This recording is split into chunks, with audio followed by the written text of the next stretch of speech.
When passion and your gifts and your dreams, when you draft something for you based on your passion, you give it 100%. You've had people doing like a degree and saying, now this is yours, I'm now going to do mass communication because I didn't want to do this course. You understand? So we don't want you ladies as young as you are to make that, and gentlemen, sorry, to make that error or mistake when you're young so that you correct it when you're older. Right now, and this old, I won't say, that's when now I'm pursuing communication because I believe that, or I now feel I'm more comfortable communicating than maybe doing nursing or fixing a wound or seeing blood and I'm like trying the patient and then I'm wondering, But I know this will benefit you and you will take so much home from this day. As we teach you or guide you on your career, there's one person or one being that you should not let go of, isn't it? And that is God. And the next speaker is here to nurture that spiritual side of you and also just show you how important it is for you to start the journey with God, because then you always be with God and end with God. Okay? Because at the end of it all, when our life is over or the journey of life is over, you'd want to be holding on to somebody who will never let you down. So the next speaker went to Diga High School in Meru. Then of course he went to Southeastern Kenya University. I feel like that's where they met with Kipruto, our CEO. And then he pursued a BSc, while at Zeku he pursued a range management. And then went to Africa International University where he did his Masters of Arts in Biblical Studies. He is married to one Celestine and blessed with a daughter.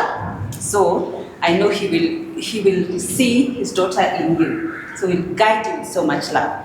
And he serves at Christ is the Answer Ministry, Kikuyu. He's a youth pastor, the best person for this job today. Ladies and gentlemen, kindly welcome Pastor Isaac Onyango. It is amazing to be in such a forum just to get grounded or to get yourself.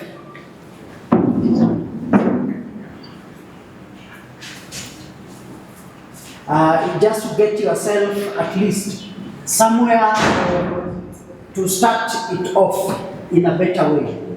So introduction has been done, and of course Kimayo, for us we used to call him Kimayo, the principal.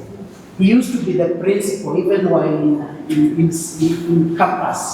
So he's heading there. And this which he has started is a good thing to help people get foundation and to be at a place where we are just set to do our next transition or to do our life at a very best way possible. And transitions are very key in our lives. And there is no way we can avoid them. So this is one of them, and this program for us, of course, even as given this topic, I'm just wondering how do I shrink it to a one sitting, probably 1 hour talk and engagement. Because what we are doing here in Christ is the Answer Ministry, we do it for 10 weeks, and then now we go to mission station, where now these people experience even sharing the gospel with others, and we take them to the hard areas. Hard areas means that we take them to areas like Marsabit, Alto Road, Samburu, and those regions, so that at least they can experience life without Wi-Fi, life without network. Can you imagine that life? Yeah, so I know you people, you are very cool kids, and the smartphones you are having, you can't imagine living a life without it. Yeah, so that is also another experience. And after taking them there for a whole 1 week, you can't reach your parents, you can't reach your friends, you can't do anything. Whether you climb a tree or climb a building, no network, just meeting people. And these people, you meet them in a very scorching sun. Yeah? After that, they really get to appreciate what even people experience out there.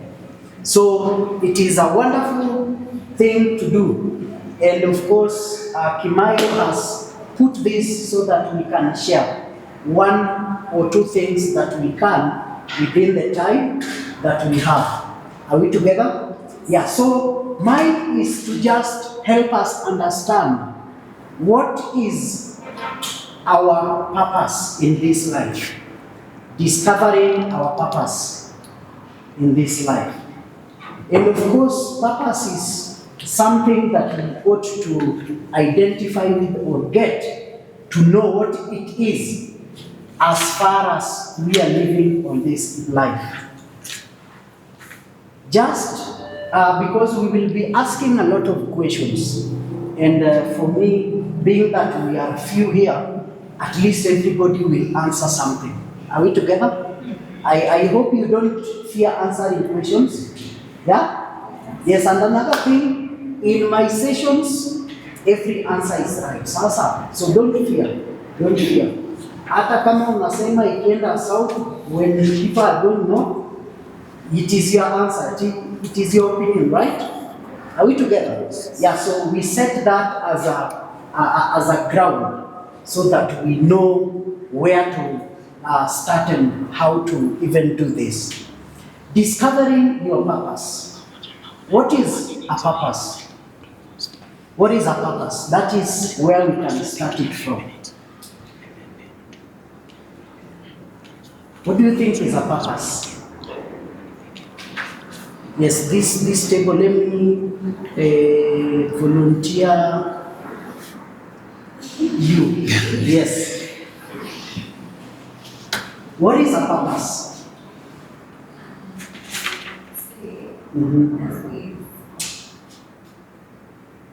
Where you're destined, put your destiny to be, to make the world a better place. What is your role in making it? What is your role? Can we appreciate that? The role of you being here to make the world a better place. Very good definition.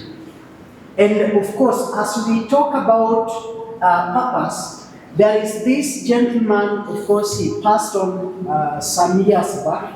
Do you know Miles Monroe? Miles Monroe, have you ever heard of him? Have you ever heard of Miles Monroe? Okay. Who has ever heard of Miles Monroe? Apart from our facilitators. These tables, you've never heard of Miles Monroe? Yes. Wow. So what I want you to do is after this, when you go home, go to YouTube. I know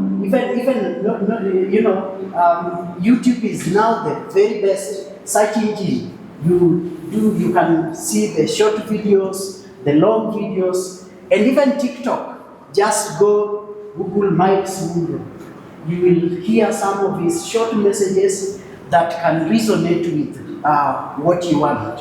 And he's a gentleman who has wrote more about the purpose, vision, dreams, and all those stuff. So he is one guy, whenever you talk about discovering your purpose, there is no way you can avoid to mention his name.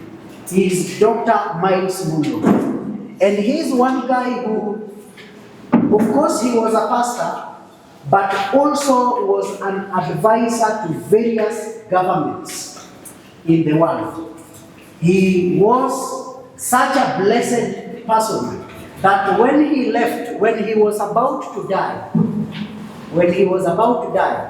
yeah, so maybe if you have your notes, your pen, you can write it somewhere. Dr. Miles Munde. This is a guy who lived fully his life. And he said that as a human being, you ought to live and die empty. You ought to live and die empty. And if you are living, yet you will be at a point of your deathbed and you still have something, then you've not fulfilled your purpose. So we will be talking about more of what he talks in regards to discovery of purpose in various ways. So, as our sister has defined for us purpose, purpose of course generally is what you are made for, or what anything exists to perform, be it in life or even just in normal environment or existence, general existence. That is the purpose. And as you are, after just finishing Form 4, and you are now looking forward to go to college, there is what is bothering you? What will you leave behind? What will be your legacy? Are we together? Or what do you want to do? Because here I'm speaking to very prominent people in the near future. Are we together? I'm talking to doctors, dentists here, and I'm speaking to computer science engineers and to musicians, yes, to so many careers that have been mentioned here, yeah, in health, science, general life, and all that. As you look at pursuing that, know that it is a journey. It is a journey. Some of you will come to realize that you wanted to do dentistry, but after you've done it, you've finished, you realize, oh, so I was called to be a pastor. You come back to pursue your career in pastoral. Are we together? All right. Some of you also will want to do music, but in that regard, you realize you are such a blessed cook. You come back to do your cooking skills and then divert and even do that for life. And everything or anything you will set your mind to do, you need to realize that there is a reason as to why you are doing it. Don't just do anything because people are doing it, okay? Don't aspire to do medicine because it is the order of the day. In your family, everybody is doing medicine, and you also want to do medicine. For example, I know of a young man whose dad is a prominent lawyer in Kenya. The mother also is a prominent lawyer. The firstborn is a prominent lawyer. The secondborn is a prominent lawyer. So for him as a thirdborn, he wanted to do environment. And nobody would understand, why are you coming with some strange careers here? This is a family of lawyers. Why should you do environment when for us we are doing law? So he enrolled for law. He did law first year, second year, third year. He realized, man, I'm suffering for nothing. I have to change my career to do environment. And he changed it. And of course, after talking with the dad and mom, they came to understand that this one also is another career. So he's doing that, and he's doing so well. So in regards to pursuing what your purpose in life is, sometimes you will go in a straight line, but realize that this is not the way. You will come to your purpose. Are we together? Then there are some other times you will go to the end of where you think is the end, but you realize, I have to do this because it is in alignment with my gifting. So, as we talk about discovering your purpose, there are 6 questions that we need to look at, or even just to go through them. Whenever we talk about purpose, the first question is, who am I? Who am I? That is the first question. Who am I? If you are asked, who are you? I know also, Ambassador, you've done this in your one of the talks, eh? Yeah. Yes. Talking about who are you, you will start with, my name is Isaac Onyango. I come from this region. I am from this tribe. What and all that. Of course, those ones are your basic identity. But who I am, or who are you, is a very critical question in line of your purpose. Many people have destroyed their lives because they are seeking identity where they are not supposed to be seeking it from. And aspects of things like peer pressure come in because of lack of knowing who you are. Who you are. Probably in here I've seen Loreto is the very prominent school where our audience is coming from. What was the very common thing in Loreto? Yes? Like, if you wanted to belong, you must just be doing something of that sort. Singing. Yeah, so for you to identify yourself with Laurentians. Laurentians? No? Quotation. Oh, it is quotations. Yes. Wonderful. Yes, for you to identify with them, even if you are only blessed with the singing in bathrooms, you will find yourself, you want to streamline your voice so that you fit in. Because everybody is a singer. Everybody has a very chord. Whenever they sing, angels come and show up. Yeah? Yes. Even when you are just talented in drawing, still you want to sing as you draw, so that you can belong. Because of what? Identity. And to the extreme, people have engaged in various aspects of lives that are not good because of what? Seeking identity. They are finding who are they.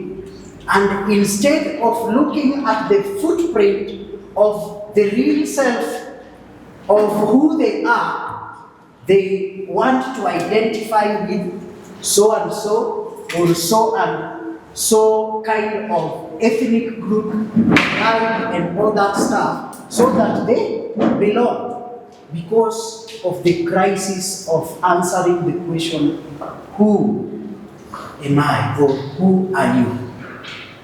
So who are you really? Who are you really?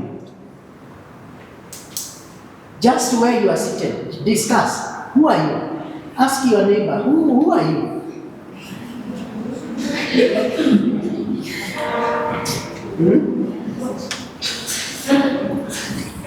Who are you? What are they saying?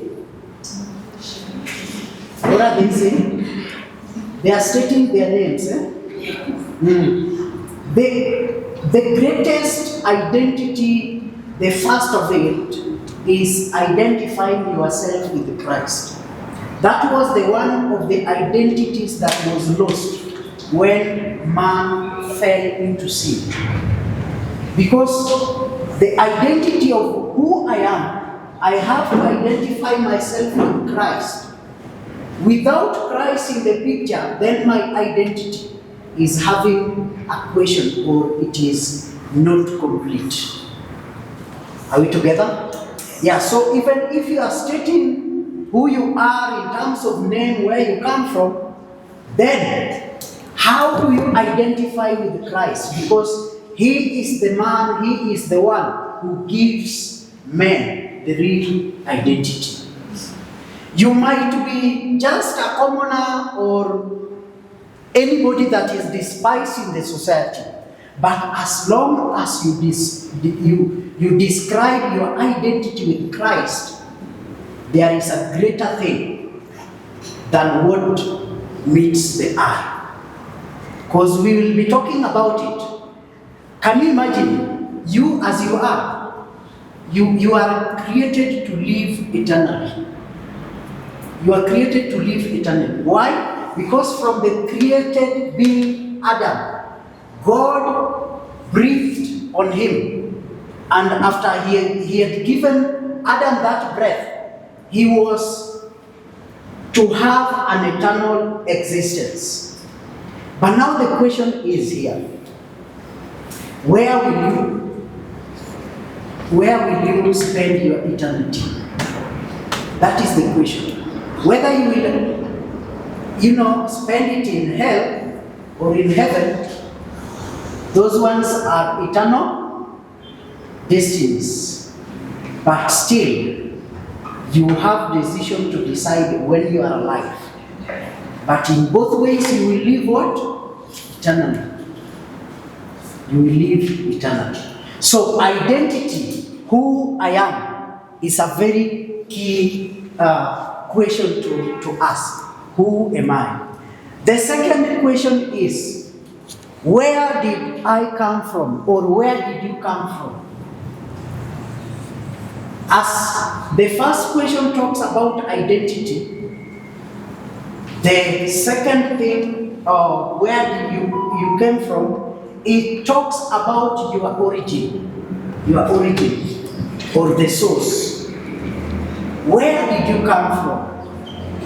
Whenever you are asked where you came from, you will say, I come from, you say, Kro? Limuru is, Loreto,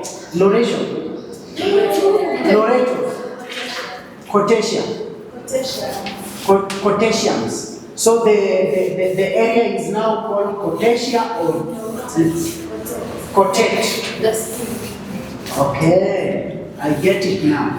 So if you are asked where you come from, you want to say, I came from Cotet. Amazing. And when you are asked from probably where your region is, you will say you are just within Limuru? Which areas are in Limuru? We have Tigoni.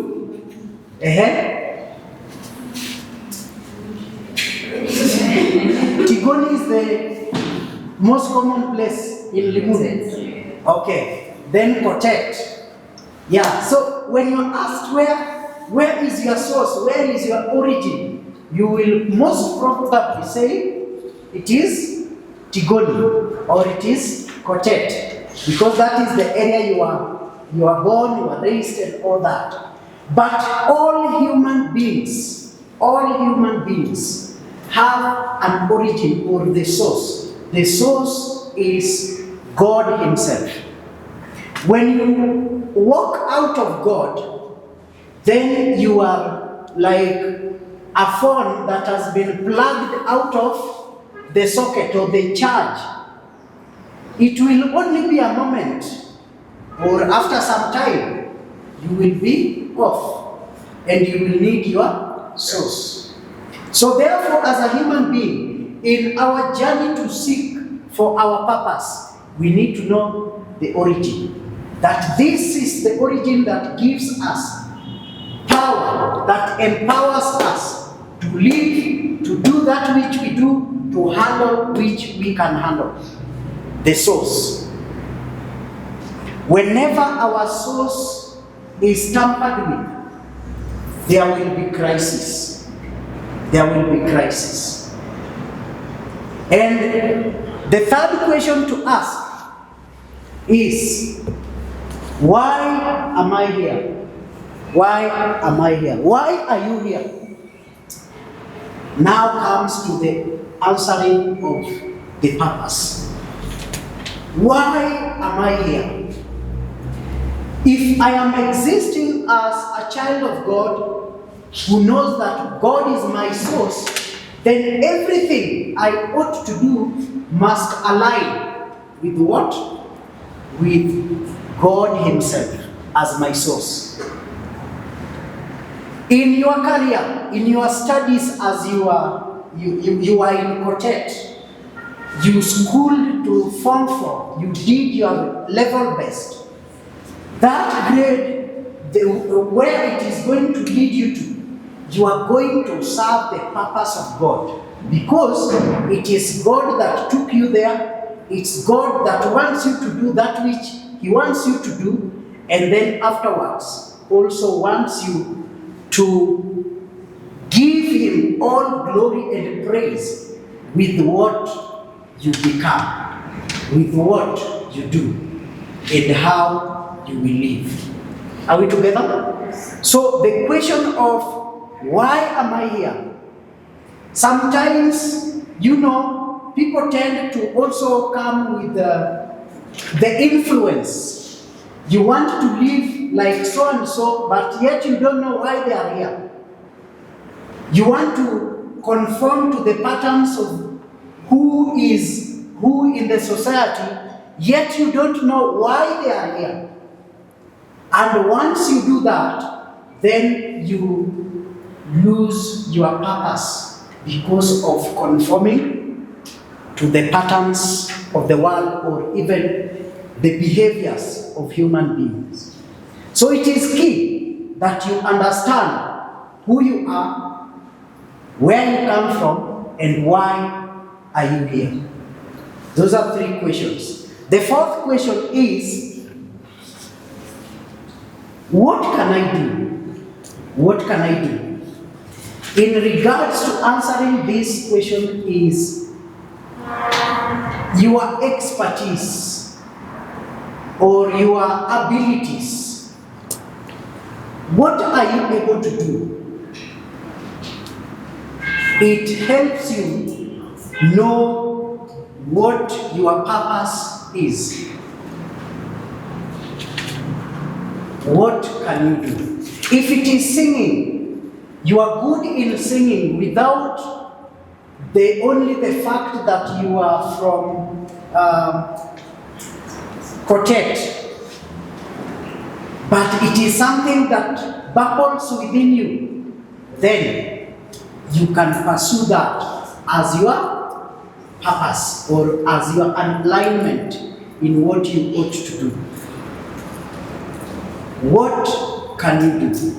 There are so many abilities that we have as young people. Nowadays, internet is at our disposal. We can Google and look at what we can do, try here, try there, and do them.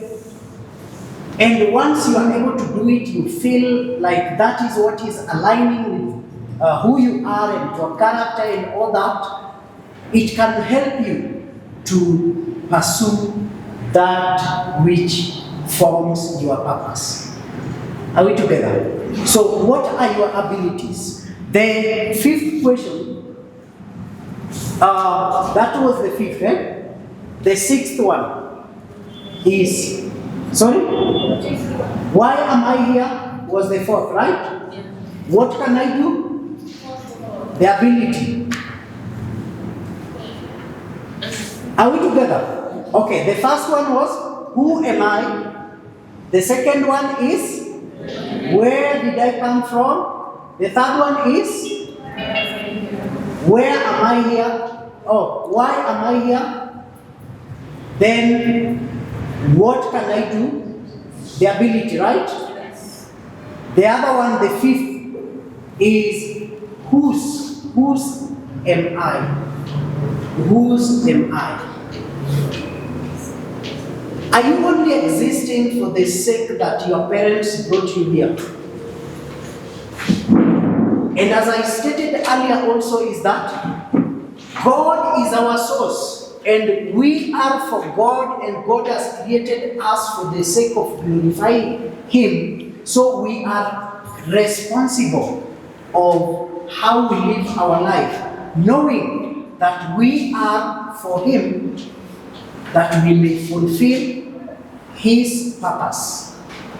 Now, let me tell you, even if you align well with God and your career aligns with what He wants you to do, life will be very enjoyable. You will enjoy life. And with that, no career pays more than the other. Are we together? Because you are in alignment with your purpose. And I want to urge you, never choose a career in life just because you want money. Money is a byproduct. Money is a byproduct. But what you ought to do needs to fulfill who you are and fulfill whose you are. That is God. Is it serving the purpose of God? If it is doing that, you yourself, you will be fulfilled. And money, I can assure you, money will come. Money will come. It's only that now our generation wants to start with money, then purpose later. Right? But things have to go, sequentially. So that you start from point A, you go to point B, you go to point C and D and the rest, so that you can fulfill your purpose. Answering the question, whose are you? And with that also leads us to what our moderator was talking about. I've heard of many people going to college or campus doing others, that this one was yours, now let me go and do mine. If the first thing you answered is that who I am is for the sake of God, what I ought to do is for the sake of God, and even the product thereof is for the sake of God, everything will align. There will be no mismatch or regret whatsoever. And the last question to ask is, where am I going? Where am I going? Where am I going? Where am I going? In pursuit of the purpose, you will realize that you need to have eternity in your perspective. Eternity in perspective. Because as I stated, every human being is designed or destined to live eternally. And how we live our lives here will define whether we go to the side of God or the side of Satan. By the way, heaven and hell are very real places. Very real places. But now those ones are the choices that define our eternity. You will either choose to go to heaven or choose to go to hell. The choice is yours. And it is not a matter of making you shiver or fear anything or to threaten you. Heaven and hell are very real. But the life we live here is what defines where we do what? We spend the rest of our eternity. So therefore it is good to ask that this which I am doing, will it help me attain where I am going? Because once it is aligned, then things will fall at the right place. But if there is a mismatch, what you are living now is not defining where you want to go, then you will be in a problem. In the Bible, when the temple was being built, Moses was commanded that even in arrangement or even designing of the interior, there were men, the Spirit of God was upon them to do the designing work or to do artwork. Talk of men like Oholiab and Ethniel. They were men who the Spirit of God were within them, so that any design they did was coming from the place of their source. God had imparted in them. But this is what I am saying, is that even if you will become that engineer, don't be compromised in a way, or don't be compromised on your journey because you only want this money. You want the bag. Yeah? Don't be compromised. Know that there is something you are after from the beginning to the end. And that is what has affected our economy or even our nation and has led us to be here. There are people, really God called them to be in the place of leadership. But they didn't understand what is their purpose. Sometimes you may desire a very good thing, a noble thing, but once you are given, you don't know what to do with it. But in that regard, this is the best time to ask, God, what do you want me to do with my life? What do you want me to do with my life? It is the best time, so that at least anything you are putting your hand to do, all that you are going to study and pursue in your career and also in your future life is aligned to the purpose of God. And then, in realigning ourselves to this purpose, there is a roadmap that helps us to know what really we are created to do or what we ought to do per time. And this one is summarized. If you read the book called The Purpose-Driven Life, have you ever read that book? The Purpose-Driven Life by Rick Warren. It's also a good read. You can note it somewhere. You can go read it. And nowadays, this technology has made it very easy. Do you know the apps you can use to get the summary of books? Do you love reading in any way? Do you love reading in any way? If you do, there are some apps that you just download them, then choose a title of the book. You will hear them or even read the summary. Just within 15 minutes, you are done with a volume of a book. One of those apps is called Wiser.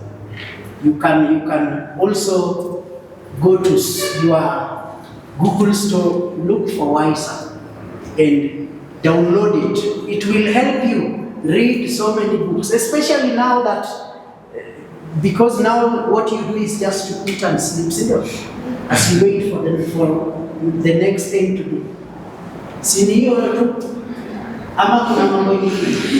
Yeah? Like now, those who are doing driving classes and all that, driving is in 1 hour picking. Yeah? 2 hours. 2 hours also is just but 2 hours. Yeah? You just go to school, do 2 hours, then back. 2 hours, what are you doing in driving? Or how long do you want to take in driving school? It's 2 hours. You do 2 hours. Hey, that driving school is very serious. See, there are 2 hours. Those are too many hours to. And then it takes how long? It takes how long? The course? 1 month? Okay. All right. Yeah, so if you have something you are doing, probably you will wake up do that, or just some other things, get breakfast, eat, go back to bed, do some few house chores here and there, if you normally do them, and the rest of the day, si unafanya vitu zingine. Yeah, but can you imagine every day at least spending 15 minutes just to listen to a book in a span of, now we are remaining with how many days in this year? More than 200 and something. So you will have summarized 200 books. You will be more wise than your ignorance by the end of this year.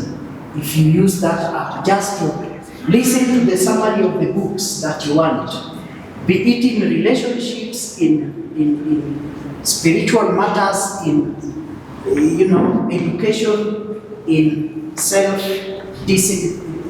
called self-development books and all that. All of those stuff, you will get them there. Very amazing. Life has been made easy. Senior, life is easy. Is it not? Life is easy, senior. Life is easy. Yeah? So, as I was saying, when you talk about what can help you to define your purpose, you write an acronym shape. Okay? Yeah, shape. SHAPE. It's also in the book I'm talking about, the purpose-driven life. And then there is purpose-driven church and purpose-driven family. And it's written by one man called Rick Warren. He's also a pastor. He has an amazing guides on how you identify your purpose. In talking with this roadmap, he says the first thing you ought to look at is your spiritual giftings. And our gifts are different. There is one who is given a gift to serve, a gift to do administration, a gift to just be philanthropic, a gift to just help others in different scope of life. So our giftings are very different. And in terms of our spiritual gifting, it is key that you realign yourself with God and let Him help you know your spiritual gifting. Your spiritual gifting. There is what we call also gift of prophecy. By the way, you will realize that some of us here, they are just prophets and prophetess who are sitting in their gifting. Yeah? And it normally starts as simple as dreaming of something and it comes to pass. Have you ever dreamt of something, whether good or bad, and it happened? That is where it starts from. Probably it's only that you feared dreaming again because it will happen either in a bad way or in a good way. But that is how the giftings, especially in prophetic, starts. But sometimes also you will just realize that after you sit down, you look at an individual and you can see what they are going to do for even what will happen to them. And once you share with them, they will either believe or not, but still you have shared with them. Are we together? Yeah, so the gifts are different. Spiritual gifts of prophecy, of course, those that are aligned in 1 Corinthians, especially chapter 12, prophecy, speaking in tongues, wisdom, knowledge and all that. They are just with us and they were supposed to be for us. So that even if in the choice that you are making in lines to your career, you can know that this is what the Lord wants you to do. And if you are not sure, you just state a prayer in regards to what you want to pursue. The Lord will show you, because your spiritual gifting is supposed to align with your purpose. The second thing is, we've talked of the shape. The heart. What is your heart telling you? What is your heart telling you? Your heart has always fertile and intriguing that whatever you want to do, you will feel comfortable. Have you ever heard of somebody saying, kitu ilikuwa inaniambia that I ought to do this? Or yourself also, you were guided in a way and you felt like kakitu ilikuwa inaniambia. It is the Spirit of God in alignment with your instincts. And mostly, it comes within you that your heart can identify with what you ought to do per time.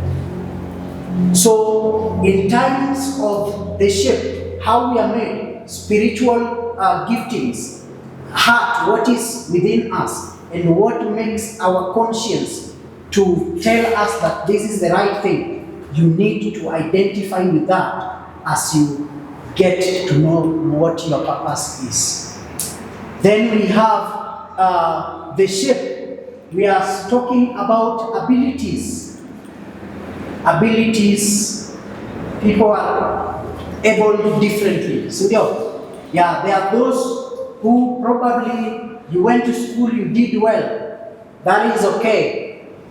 If you went to school and also didn't do as well as you wanted to, still with that you are able to do something else. The abilities. There are people who are, blessed academically. Others are blessed in terms of skill works. Others are just blessed in helping others. You can form a career out of that ability that you have. Are we together? So that you align your purpose with God-given directions. Then the final thing, I've talked of the spiritual gifting, what is in your heart and your abilities. Then personality. Personality. By the way, if I may ask, this one now, let me start here. What is your temperament? What is your temperament? Do you know your temperament? Have you ever done personality test? You've never done? Okay. What about you? Have you ever done your personality test? Okay. What about you? Young man, have you ever done? All right. Have you ever done personality test? Okay. What about you? What about you? Oh. All right. So right this there is a site here. This site is called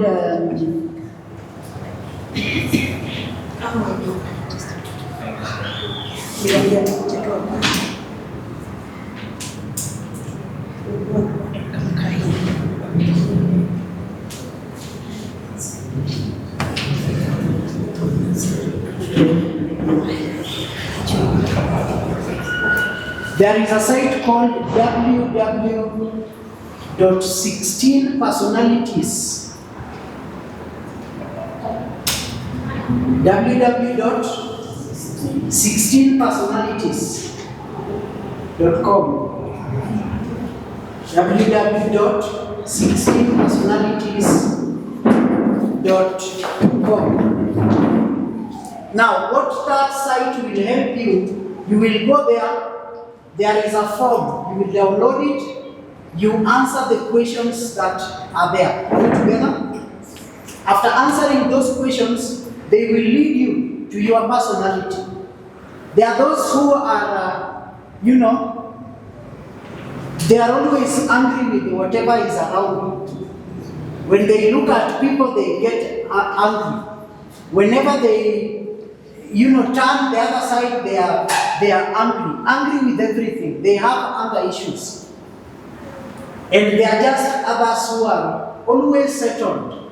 They can look at matters and resonate with them and all that, because there is some soberness in them. And there are 4 major personalities that we have. The first one is melancholic. The second one is sanguine. The third one is phlegmatics. And then the fourth one is cholerics. The 4 major personalities. And in this, how do we call it? In that site that I've given you, in terms of identifying your personality, you will realize that there are others that interlink, okay? Though one will make a major expression than the others, but those are the key major ones. Now, let me tell you some of the few characters of these personalities. That is why you need to identify with them. The first one, called cholerics.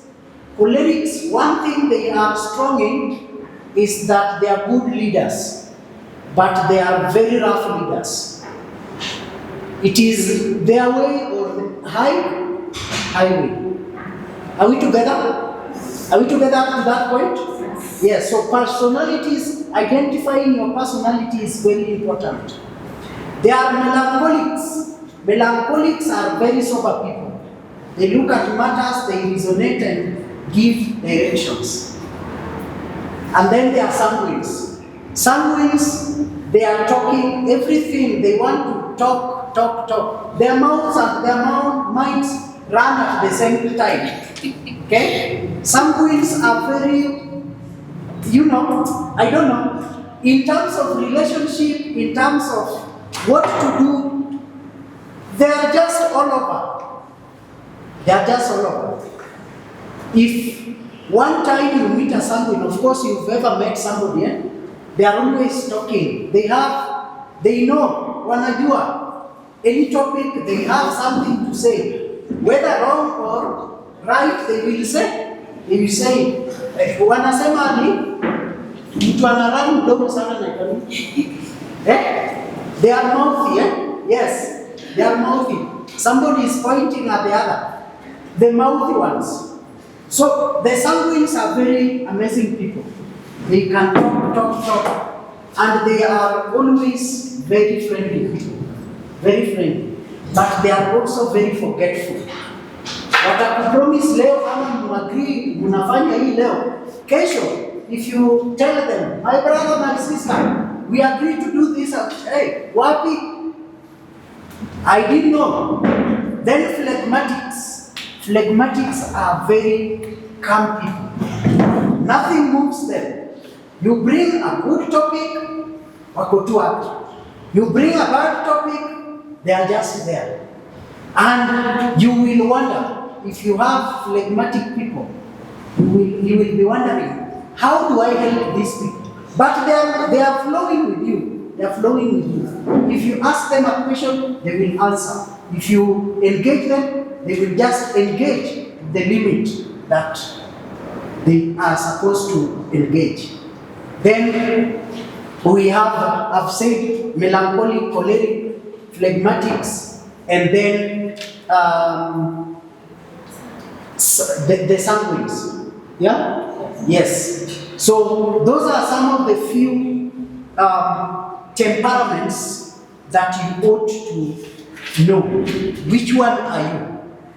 And if you go studying them deeply, you will realize that it defines how you talk, how you relate, how you wear your outfit, what you eat, what you like, and general lifestyle.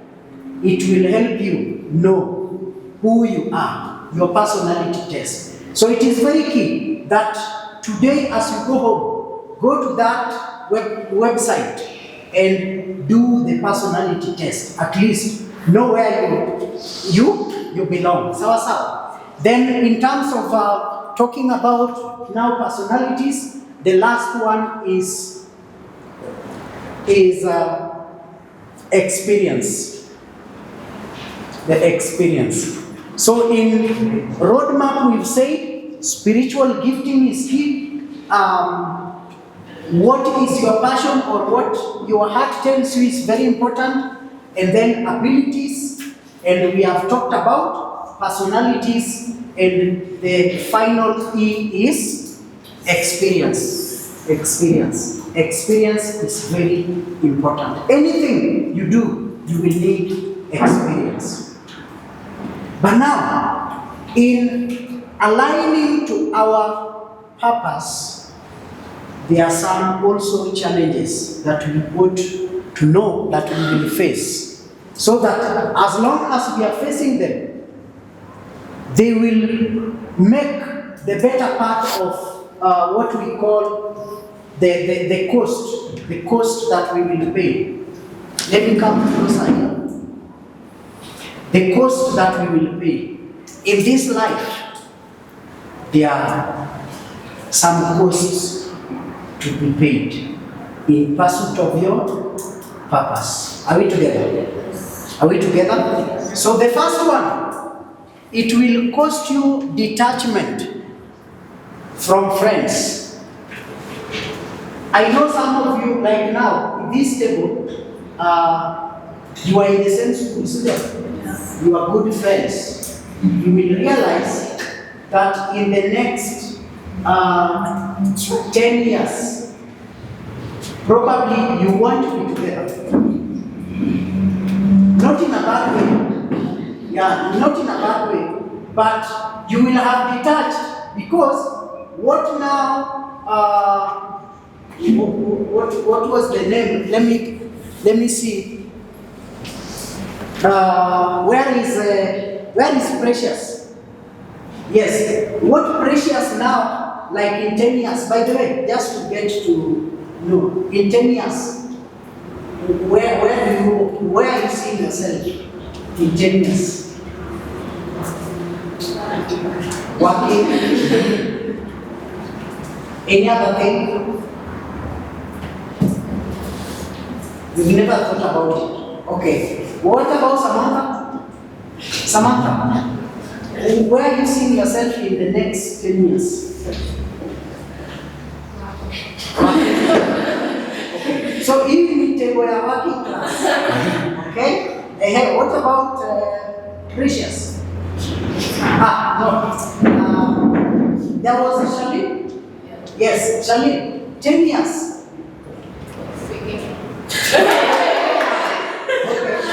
Where do you want to go for vacation? Okay, I see. Hey, there was Consolata somewhere. Yeah, Consolata. 10 years from now, where do you want to see yourself? Professionally, family-wise, and just all those combined.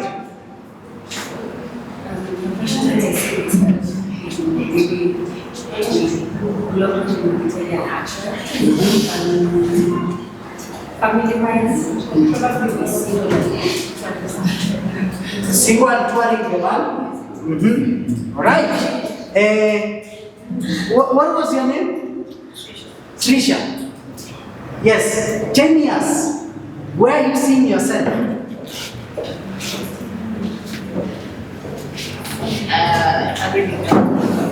Sorry?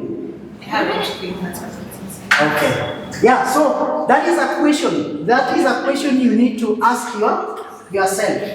But in line with what you want to do and where you are supposed to be at, in pursuit of your purpose, there is a lot of cost you will pay. The first one will be a detachment from friends. Love for me like you mean.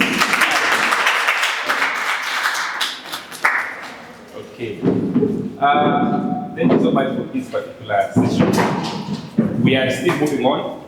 But remember, we will keep our time. We will keep our promise of not going past 3:30. Are you clear that? Yeah, we are done with the first session of discovering your purpose. And I realized that there are some things which, if I had discovered early, I would not be in the same position. The issue is nobody made me discover my purpose. There are 5 questions Pastor Isaac took about. Ya kwanza ilikuwa, there was total 5, 6. The first one was just a summary. Hey, one.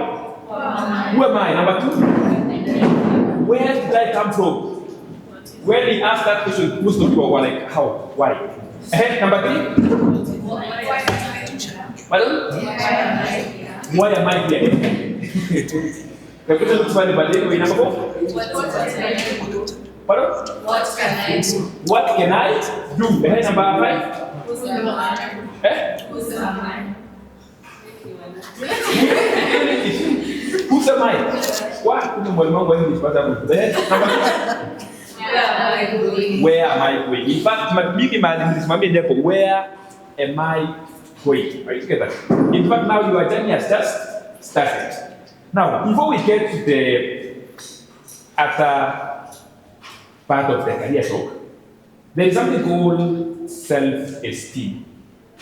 When you discover yourself very well and you know where you are going, you know you know where you came from and all the other questions, then you should always be having a very high self-esteem. I was talking to some people on Wednesday last week and we were talking about self-esteem. And we said that self-esteem is the feeling on how you feel about yourself, how you think about yourself, and how you think other people feel about you. If you feel very high about yourself, then you will always be doing things with more confidence. Wale niliwafunza kwa class nilikuwa nawajenga nataka mkuwe na self confidence like who? Kama ya nani? Kuna watu fulani hii Kenya, you can never lower their self-esteem. Hata ufanye nini, you can never lower the self-esteem of a new person. I don't know.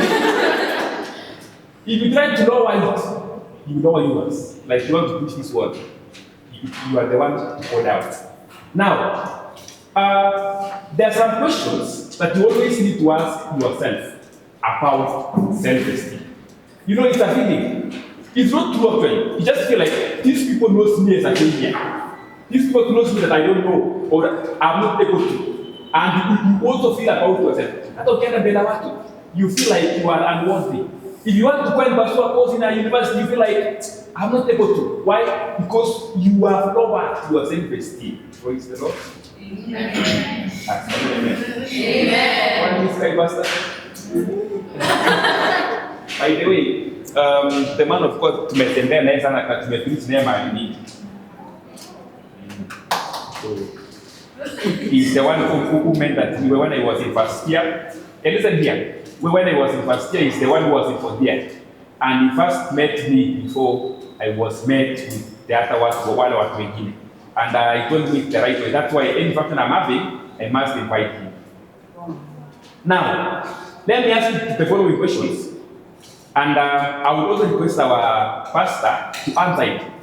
You know, someone who has a low self-esteem feels like I have not accomplished anything in my life. But actually, let me tell you, at the time that you come to class 2, there must be something he or she has accomplished.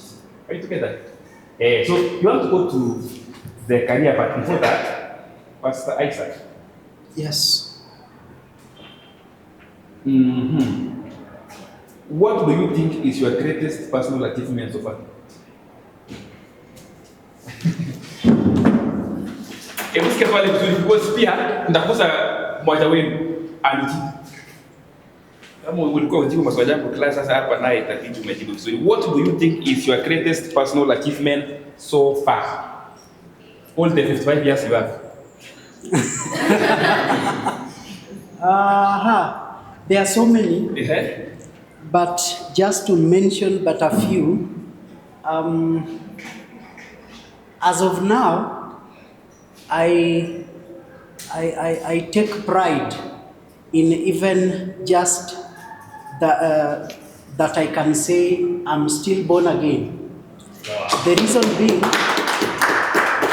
not because I am a pastor, because you've heard of the scandals of pastors, eh? Yeah, Mimi Sina scandals. Then, because when I got born again, by the way, I was raised in a slum, the second largest slum in Africa, which is, yes, Kibera. Yeah, Kibera. The first one you got. The first one is Soweto in South Africa. Yeah. The second one is Kibera in just here. So in Kibera is where I was raised, and sometimes I visit there and see some of my friends. Sometimes I go home crying. Why? Because their lives are shattered. Their lives are shattered. And that is one of the things I take pride in, because when I was getting born again as a Form 2 student, I was given days, it turned to weeks, it turned to months, to years, and then they said, huyo wachana nae, huyo ameamua kuokoka kweli. So that is number one thing that I take pride in. The second thing, or I was just to mention one. Just one, because we still have and also them Badai after presenting, Okay. they will also tell us. What I would like to know, your personal achievement will also motivate me. Yes. And I want to get motivated. Okay. What do you like most about your family? My family, of course, before, just some years back, not some years back, 2 years, I would talk about my family, parents, brothers, okay? But in this time now, I can speak of my family. Your family. Onyango being The head. Yeah, so to speak about my family, that is my father, mother, and my brothers, one of the key values my dad told me is, do that which you can do and do it the very best. So also he taught us the moral values, positive moral values. Wherever you go, just do good, but don't go brag about it. Just do good. So he instilled it in us. That is what I love. Thank you. the most. What do you find most in life? What do I find? What do you value most in life? What I value most in life is living a godly life. Living a godly life. And of course, godly life comes with many blessings. Many blessings. I never asked 3 things that you are good at. Myself, number one, I'm good at speaking. I can speak. Yes. See, you've tested. Yes, I'm good at speaking.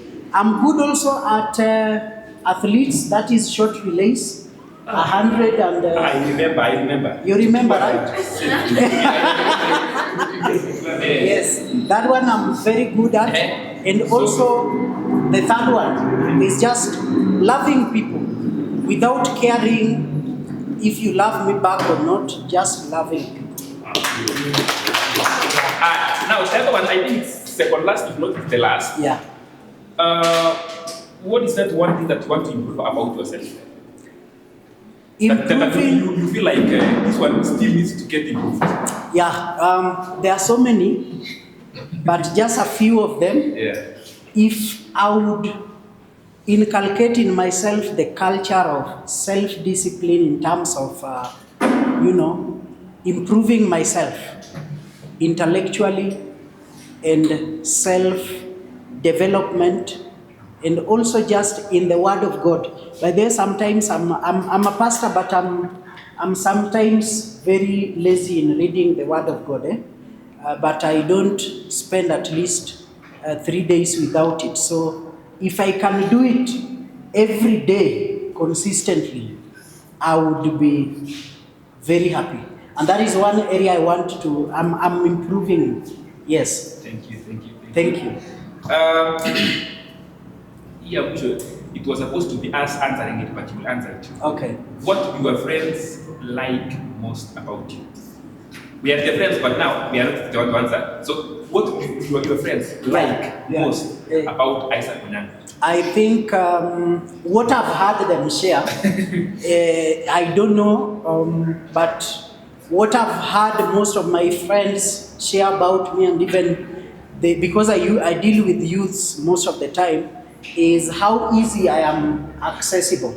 Sometimes you see me in 3-piece like this, you are scared, but if you come around, I'm very accessible and easygoing. So that is one thing my friends have given me a feedback that at least they like about me. And you want to confirm from your friend that it is true? Yes, let me confirm. Is it true? Now, our pastor will want to leave, but before he leaves, who will answer all those questions that I've just asked? Who will answer all those questions that I've just asked him? Yeah, in just Marie. Woo! Celebrate! Now, Marie. No, Maria is one. So, Marie was here, but Marie, let me tell you a mistake I did. One day I wanted to cook, and I didn't know the recipe of whatever I wanted to cook. So someone reminded me to go to her channel, TikTok, all those platforms. Then I followed. Oh, Akona channel. And I feel like to the food. Wow. Inaitwaje? Sema tu tena kufuatilia. It's my name, Marinjini. Yeah. Wow. Yeah. And he's a good guy. I know. Nimekuwa class yake pale form 1 mpaka form 4. I can testify she's a good guy. Hata unaweza pay game na password na kosa kutoa pesa. Wait. What's your greatest achievement so far? as of now, it is finishing high school and achieving Makofi. Ameongezea udogo, amesema finishing high school, but in fact finishing high school, leave alone the grade, just finishing high school is an achievement of its own. Number 2, on top of it, akasema, and getting up. Great. Thank you. What's the other thing? Oh yeah, so what do you like most about your family? my family. Yeah. What I love most about my family is the support system that my family has to offer. When you decide to do something, I think it's really better that support you on whatever you decide to do. Yeah. And that is why I know mamake alikuwa na support vizuri, pia alikuwa na support shule. Her mother was our school PA chair. Oh, And we really did a lot. Nilikuwa nasikia vitu kwa choose exam. Hey, if now to that and usijini we gets out of this place here. I don't know kama tunapata mwingine kama yeye, but that's nice. Number 3, what do you value most in life? Money? I value like experience in life. What you experience, people, your time, experiences are much more than material. It's like moments. Thank you.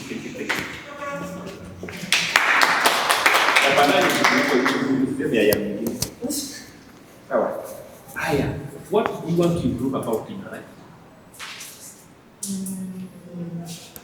About myself. So we're talking about marriage, right? Yes.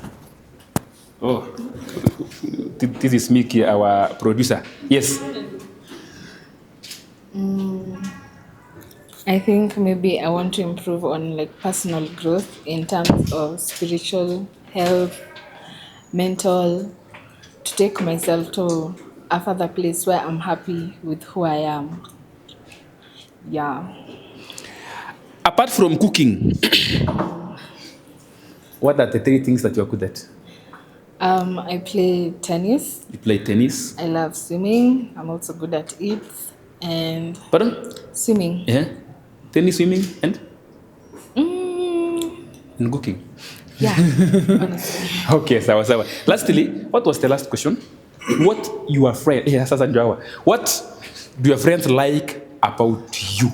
And if you lie, they will tell me. Okay, I can't best describe myself, but what I would put out there is maybe my personality. What's your personality? You know, nimesikia kuna personality test. Unasumbua Samantha. Pole. So, are you or what's your personality as per how you are being told? Okay, I've not done the personality test.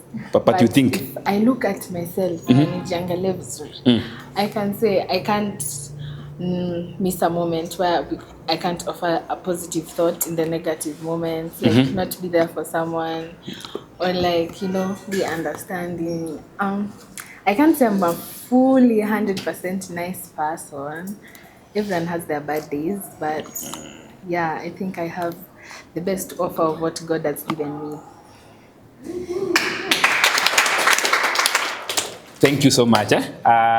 So that was all about. Before I release Pastor Isaac Kaende, there's a visitor again who has just arrived. He will talk about himself, but he has exactly the same program like I do. He was, I'm using the word he was because he's no longer there. He was teaching Majakos boys. He's a teacher like me. He teaches sciences. He's a good friend of mine. And by the way, all these people that you see here, na wengine pia hapa, all of them are my campus mates. Wana mimi sitembangi na watu hivi. Sindio? Yes. Even you, listen here. As you are making now friends going forward, I know you are friends. Some of them are very useless. Some of them are very useful. But going forward, make useful friends. Mari ukisema unataka kufanya harusi, how many girls in this line will stand with you? Kina Shingi. You see, now you make friends. These are my friends, and you can see what they're doing. Show me your friends, and these are my friends. Tell me who am I? Yes. Otherwise, he's called Boniface Mudhama, CEO Shifting Grades Online School. You will talk more about that in the afternoon session of our career talk. So I want to stop there. I invite Madam Naomi. Then you will allow me leave with Mr. Isaac. Thank you. Clap for me. Welcome, Naomi. So kindly use this for the sake of the video for my YouTube channel. Okay, fine. Yes. Okay, thank you so much. Let's appreciate him one more time. So the importance of that session is just to show you that we adults, or like Pastor Isaac has said, we're just humans who put effort in what we have done. But if not like Erad, because you see, he's saying there are things he still wants to improve.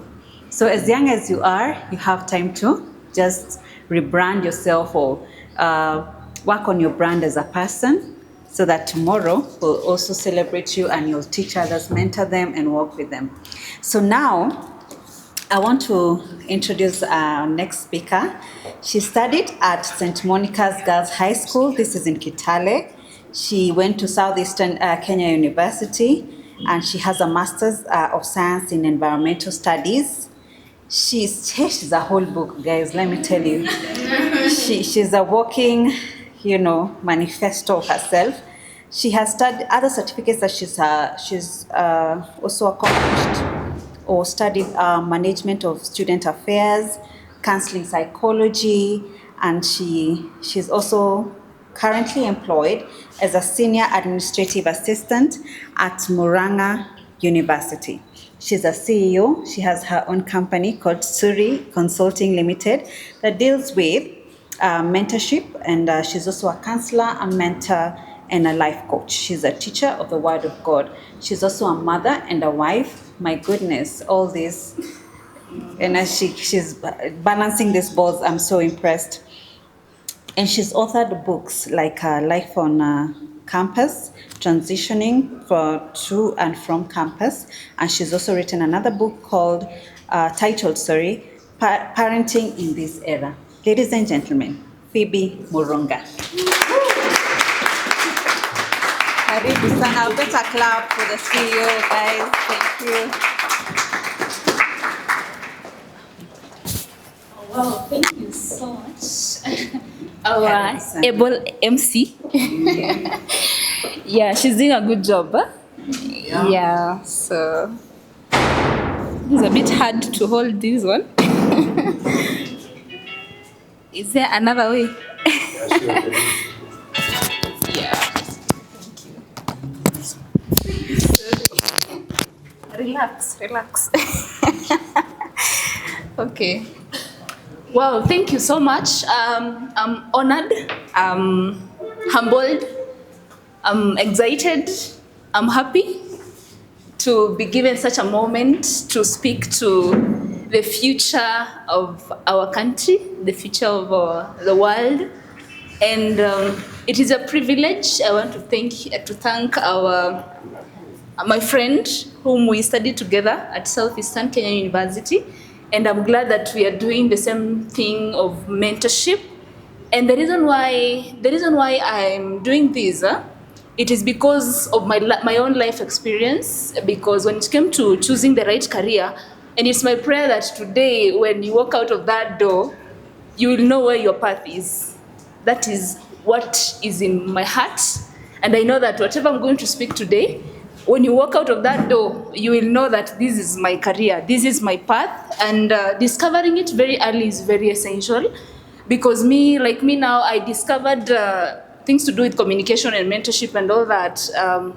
I don't want to say very late, because if I could have gotten somebody who can come and speak to me about career and know how to go about it and know about my strength, and know that this is what I like doing, I'm very sure that I could have, this time I could have been very far.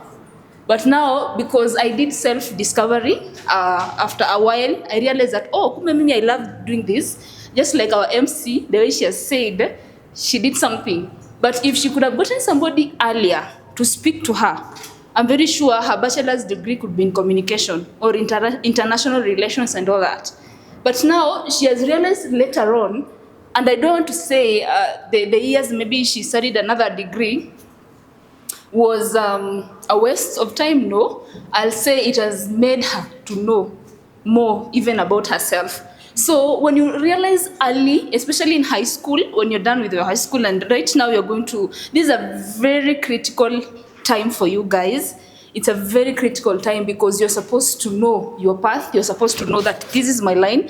And when you discover it very early, it becomes so good for you. Yeah, so that is why I'm here. And it is my prayer from my heart that, Charlene, if I ask you, what do you want to do after this talk? You'll be able to know, and you'll be able to say it so fluently, yeah, with a very high self-esteem, and say, yes, I'm going to cook. I'm a cook. I'm going to do hospitality as a degree. I'll do masters, yeah, in hospitality. I'll focus on it, yeah. If I'm a singer, yeah, there's arts in a degree in arts. You will say, yes, I'm going to start here, yeah, regardless of your gradings and all that, yeah. And you can always start somewhere, yeah. You will not wake up and be a medical doctor from anywhere, single. Yeah. And also, in as much as, yes, you have the talent, maybe today I can say I want to be an engineer. And I know we are going to discuss so much about that. But when it comes now to our country, Kenya, they are grading, single. Yeah, and there are cluster points and all that. Yes, you have the urge of being an engineer. But now, maybe your grades tells you can start somewhere. So when others are going to university because of their grades, you decide, because this is what I want. I can't miss medicine. Let me start even from diploma. Yeah, I do it From there, I do the 3 years, I continue with my degree, I continue with my master's and PhD. Yeah, and you even become a professor of medicine. Yeah, you start somewhere. I have a friend of mine at Murang'a University of Technology, and she was our secretary. Yeah, in the office of the DVC, Deputy Vice Chancellor. And this lady started with certificate in secretarial work. Then she went ahead to do diploma. And let me tell you, Saizi, she's doctor. She's a doctor. She did a PhD and graduated, and she's now a lecturer. The good thing about university and colleges is not like high school, unasoma from Form 1 to Form 4 na unapata one exam. You do in semester wise. You can only do 4 units maybe in a semester. You do the exam, when you go home, you must forget about it. You get other units in another semester. So unapatanga umesoma tu something kidogo hivi, and you do an exam, and that is it. That's the good thing about going to a university and a college. Yeah. But kusoma iko, and there are opportunities, there are rewards of performing well. Like now at our university, when you perform well, you can be employed by the university, and they employ you when you get a first class. I don't know if you know those gradings. You know them? Or can I explain them? Okay, so when you go to university, for those who will go to the university, when you perform well, you get a first class. Yeah, first class honors. That's the best. It's like an A. Yeah? Yeah, and yeah, then we have second class, but now in second class, we have upper division and lower division. Yeah, so for the upper division, that one you can go on. When you just finalize and you get your certificate, you can go do masters. But for the second class, lower division, you have to wait for 2 years before you do a master's degree. Yeah, they usually say 2 years of job experience for you to do. Then from second class, lower division, there's pass. Pass, is it 4 years or 5? You cannot do a master's degree you take some time. It's like 4 years. Yeah, hata kama uko na pesa unataka kufanya masters, you cannot do it. You'll have to wait for 4 years before you do it. Yeah, and again, first class, when you get first class, the opportunities of getting a scholarship in US, in Canada, in South Africa, it is very high. When you apply and you have a first class, and this one has a second class, maybe upper division, I know you'll get a first class, don't worry. So even you are in the panel, whom will you choose? So in a first class, yeah, you'll always choose the best. So even getting scholarships is very high when it comes to you performing well in the university. And university is very simple. Time is unlimited, I'm telling you. You have all the time to do the right thing. Yeah, freedom is there, but you need to know how to use your freedom. Yeah. Sawa. Yeah. So that is the grading in the university. In the college, there's distinction and is it pass? I'm not so sure. Distinction and pass. They're only pass. Yes, credit and pass. Oh, distinction, credit and pass. Yeah. So everywhere you go, even in college, you have to pass. The better you perform well, the better for you. Yeah. Then now, when you finalize your degree. Or let me say someone started with a certificate, akamaliza, akaenda kufanya diploma, si ndio? Akamaliza diploma, a certificate is always 2 years, diploma is 3 years. Then for undergraduate, we usually have a minimum of 4 years, but for those ones wanaendanga medicine, mambo ya engineering, they take 5 to 6 years. For medicine is 6 years, for engineering is 5 years. Yeah, I know software engineering is in IT, so it's 4 years. Yeah, the others are 5 years. 5 years of studying. Then when you are done with your bachelor's degree, you can decide to go do masters. So when you do masters takes 2 years, a maximum of 2 years. And when you're done with your masters, let me say maybe you decide to be a teacher. And that is when you have a master's degree. When you have a bachelor's degree, you can be a high school teacher. When you have a master's degree, you can teach bachelor's degree in the university. Yeah? So when you have a master's degree, you are called tutorial fellow. You are like an assistant lecturer. When you have the master's, now you can go out and teach the bachelor's. So when you're done with your master's degree, you go and do your PhD. That's Doctor of Philosophy. When you do your PhD, it is 3 years. That's when now you become a lecturer. full time, like a full lecturer. And for you to be a full lecturer, that's when mnasikianga watu wanaitwa Dr. so and so. You may ask yourself, who you see daktari, kwani anaitwa Dr. so and so? It's because of education. Amemaliza PhD, 3 years. That's when you're called Dr. Phoebe, Dr. You see? Yeah. So when you're done with that, you become a lecturer. After doing your PhD, now you go to research work. The more you do research, there's a number of research that you're supposed to do for you to be called a professor. So professorship is not about you going to class and learning. You become a professor through research. You come up with a vaccine, you come up with an app, you come up with something that has not been there. Yeah? So when you come up with it and it works, you are given credit. You grow slowly by slowly until now you become a professor. Yeah, and I'm so glad that professors, even so many ladies nowadays, they are professors, and I'm so glad. Yeah, they're there, and it feels so good having a professor who is a lady. You know, as ladies, ama tutasema ama tunyamaze. These times you are empowered. Yeah, so we face some certain, I don't know, by the way, is the governor of Nakuru? Where is she?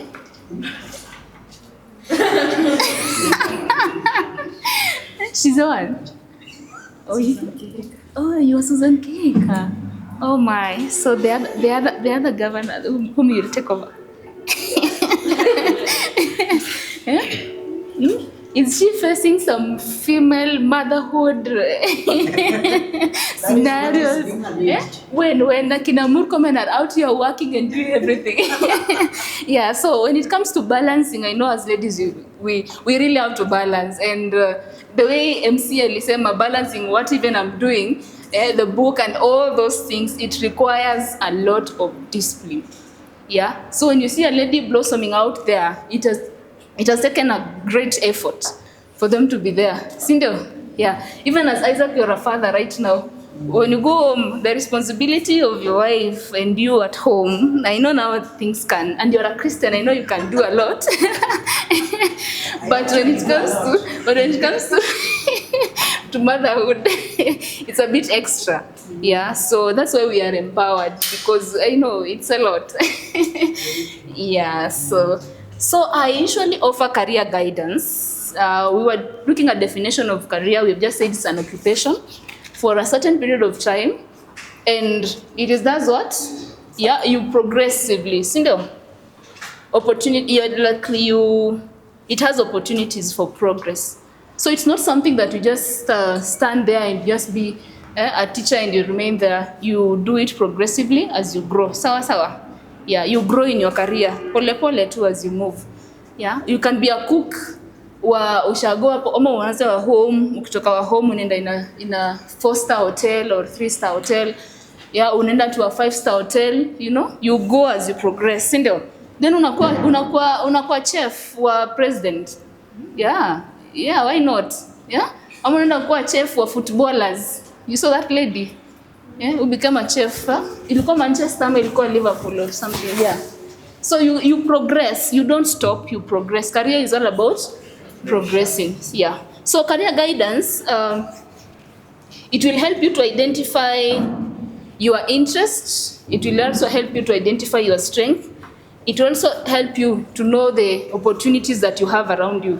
And today I'm here because I just want to guide you on how you're going to choose the right career. So let's go into it.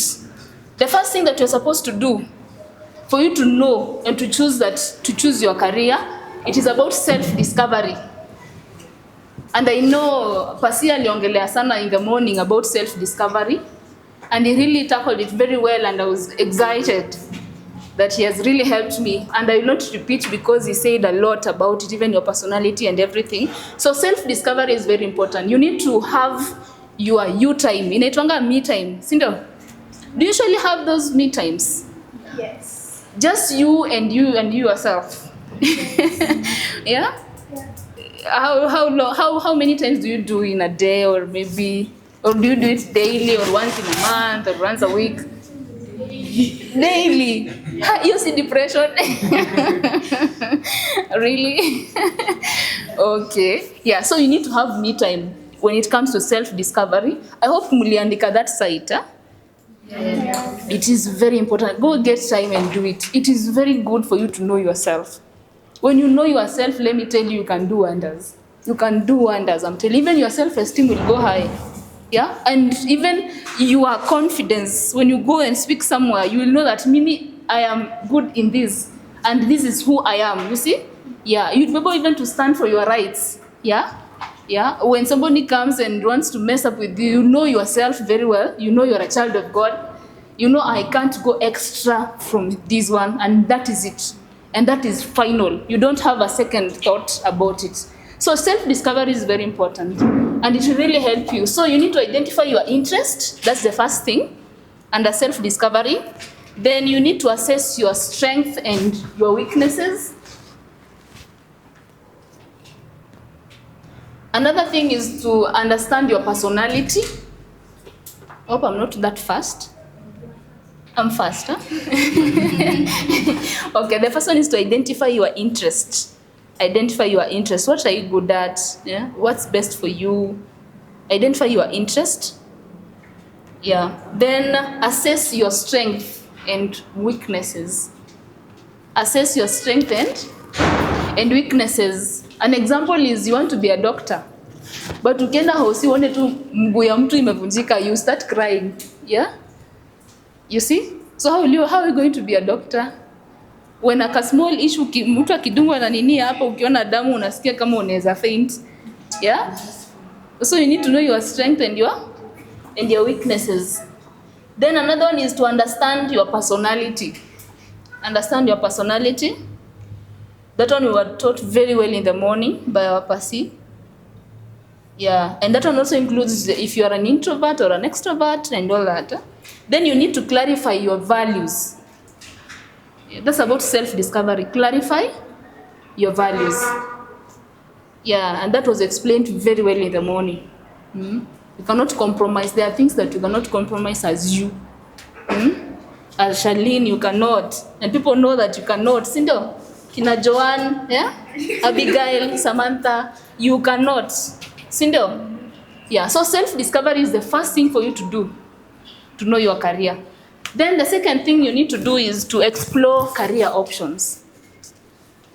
Explore career options. I want to use an example of,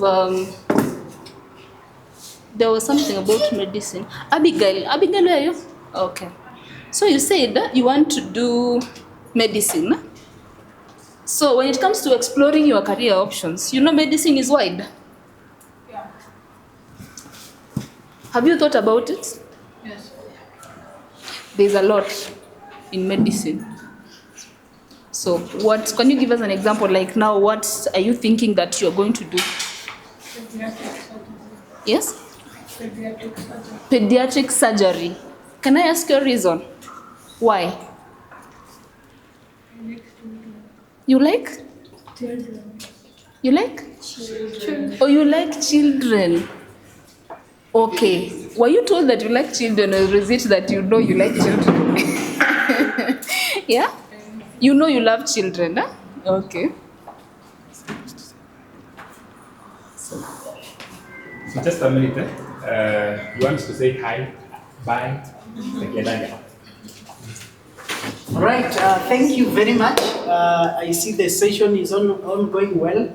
I've enjoyed my time with you, and I pray that in the next 10 years, if we meet, yeah, all of you will be great professionals, right?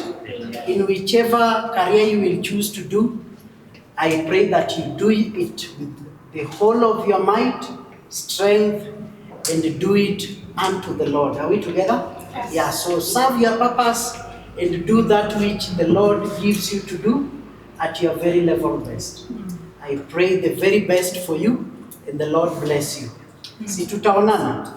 Yes, if the Lord allows, I know as Ambassador continues with this, we'll engage in 1 or 2 sessions in the near future. Sawa sawa.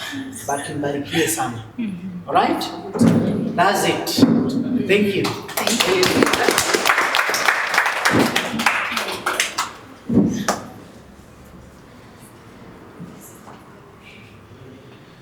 Okay. Where were we? You want to do medicine when it comes to pediatric surgery. Why surgery?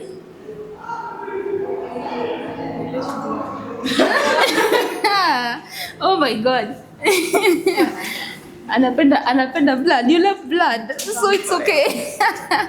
Okay. Let me. If you say that you love children and that's why you want to do pediatric medicine, children come in all sectors. Children. Uko na shida ya meno, you can be a dentist. Unaweza enda Sunday school, you become a Sunday school teacher to them. Why did you choose medicine? And why did you choose pediatric, to be specific? Okay, the reason why I'm asking her, I want you to also ask yourself. I want you to also ask yourself the kind of the course or the program you want to go and do. Why did you choose it? I feel like there are very few pediatric surgeons who are women. Oh, there are very few pediatric surgeons who are women. So just want to go and fill the gap of being a woman and being and make a difference in the society. Actually, that's what you're supposed to start with. Yeah, because that has to be, when you go and do this course, you need to have something in mind. Why am I doing it?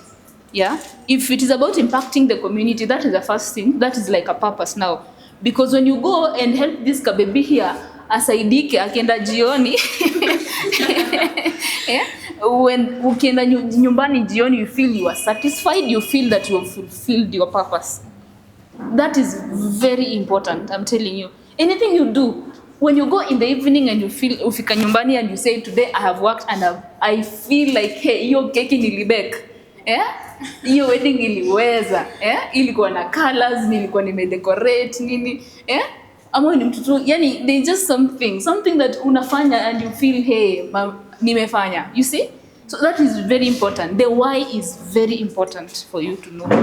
So any course that you choose or any program that you're going to do in the university, ask yourself, why am I doing it? Because somebody like me, I did meteorology as my bachelor's degree. That is something to do with weather patterns and everything. Do you know I did it? My dad, we have an uncle who is a meteorologist and is the head of Africa. Now my dad was like, unajua uncle yako alifanya meteorology na ako penye yako. So I also want you to go and do it. Me, I love engineering things, I love communication and all other things. But now, this is a father who told me to do it because my uncle did it and he's performing well. Please, I'm just begging you from my heart, don't do that. Don't do anything you've been told to do and it's not according to your strength, it's not according to what you want to do. Yeah? Yeah, and Pasi here gave us an example. I don't know if he was talking to you or me or who. Yeah, telling us that when he decided to go and study pastoral things, what happened to the parents and the uncles and everything? They were against him. Right now, do you think they are against him? No. When they see him doing well, yeah, they are not. But why did he continue with what he wanted? Because he knew what he wanted. He knew his career path. He knew what he wanted. Sindo? Yeah, so knowing it will also help you. And the way he was telling us the negativity of it, that people will neglect you, yeah, you will face, of course, challenges are there. But when you make a decision that this is my path and this is what I love to do, please do it. It will really help you a lot. You will not waste the 4 years or the 5 years in university doing something that you know very well. After today, I go do it. I'll be that nurse. Yeah, I'll be like that nurse in the maternal ward. Yeah. Yeah, doing what to our mothers? Yeah. So you do something that you love. Do something that you love. Sindo? Yeah, let's continue. So you need to explore career options. So the first thing that our girl said, that there are few career women, Sindo, in that field. That's what she wants to do. She loves children. That's the second thing, yeah, that has made her. And also she loves things to do with blood, because I'm just imagining yourself being a doctor and you fear blood. Utaanzia wapi?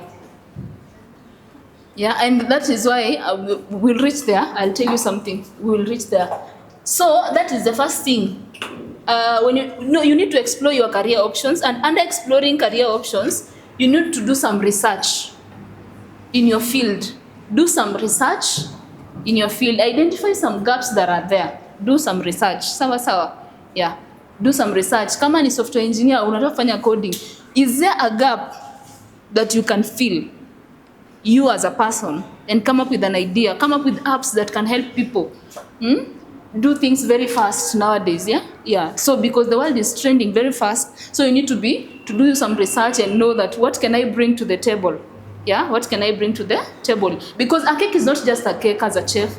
Yeah, or mandazi is not just mandazi. You can come up with how you can make it different and unique. That when people say, I want this, they can come to you. Okay? Yeah.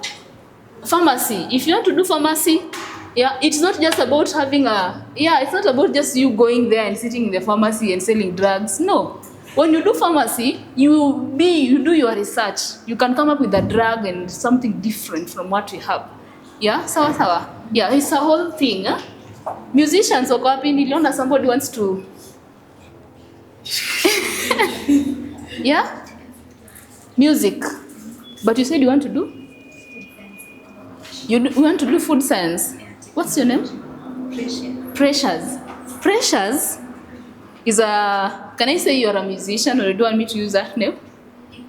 I can. Huh? You are passionate about it. So if somebody puts food science and music and they tell you to choose one, which one will you choose as the first priority? You will choose food science. Why? Because I feel like music is something that I have to grow with. Yeah. Music is something that you will grow with. I have to push it, I have to make effort. What kind of effort is that? Because you will choose food science and you don't want to choose music, so that you go do a bachelor's degree or a diploma in music and you continue. Or are you taking it? Or do you, and now I understand. You just want to do music as a hobby. It is like a hobby to you. It is not a main thing. Why should it not be a main thing? We are seeing Rihanna out here and other people doing very well. That's how this is Kenya. Hey, we are here to make a difference. Why are you living now and why are you doing music? We are here to make a difference. Maybe in future. You haven't made a decision. I'm very sure if you could, you could have pursued it. There's a lot. It's not just about singing. You know, you don't think about just that you kiko musician when you could sing. No, you can do a lot. Yeah, you can be a teacher of music at the end of the day. You go do your bachelor's degree in music. Yeah, you do your master's, and if you're business oriented, you'll have a studio. You'll be a music producer. There are so many films and movies that are being handled, but who is behind singing those things? And yeah, are they not making it in life?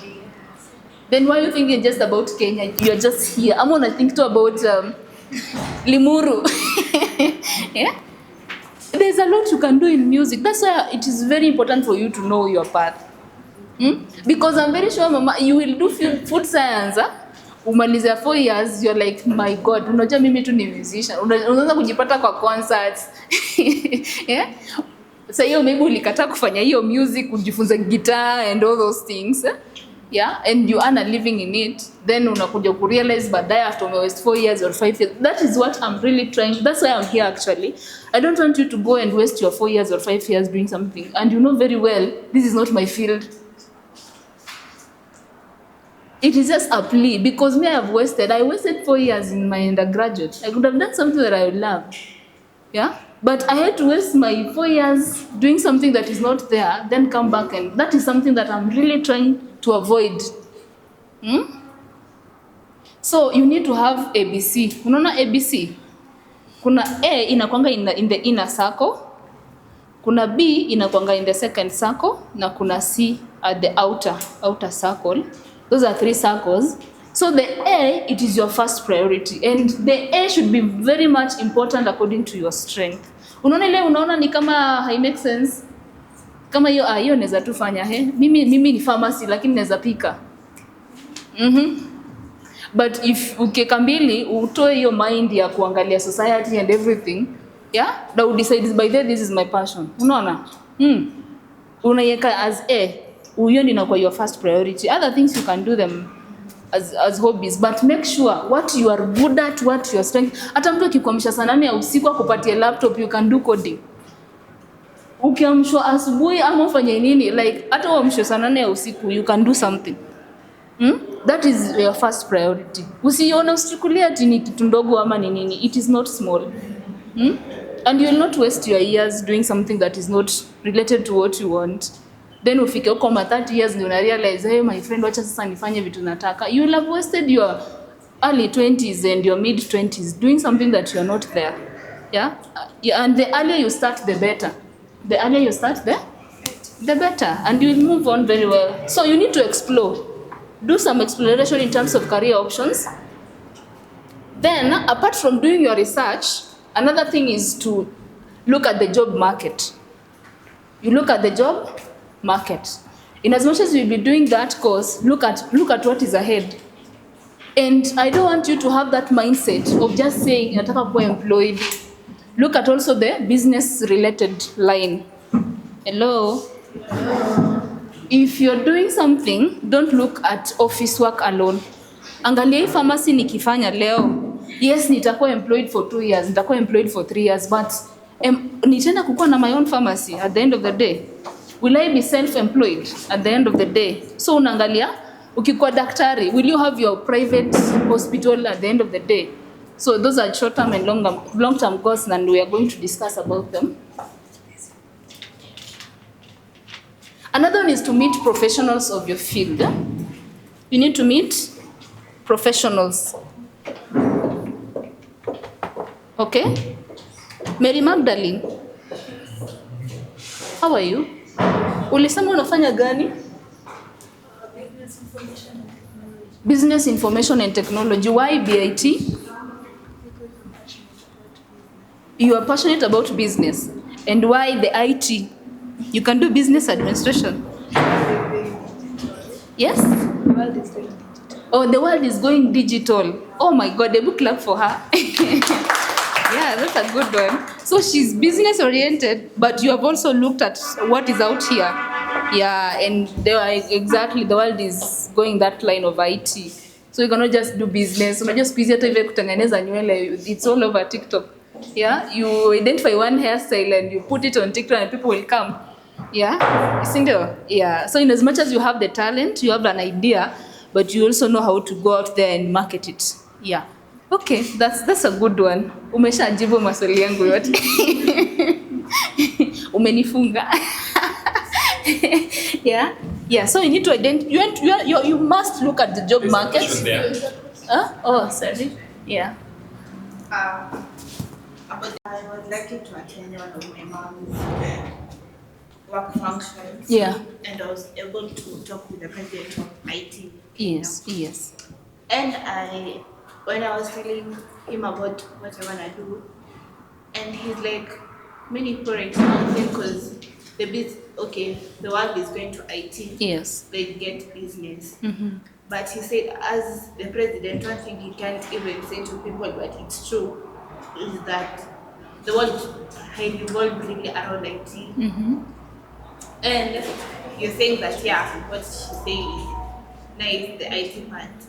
So it's like, it's contradicting because he's saying now that right now, many people have already specialized in IT, and every day before, he gave me an example, he's 50 years, and I'm like 19, and between our years, there are a lot of people who have done the same thing with the same idea.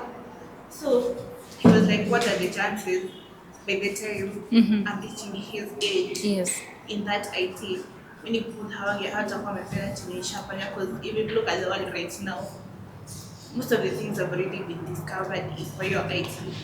And he was like, in IT, atakuwa nafanya IT, like, don't do, okay, in short, he was telling me don't do IT. I don't know why, but he was saying he wouldn't really recommend somebody to do IT.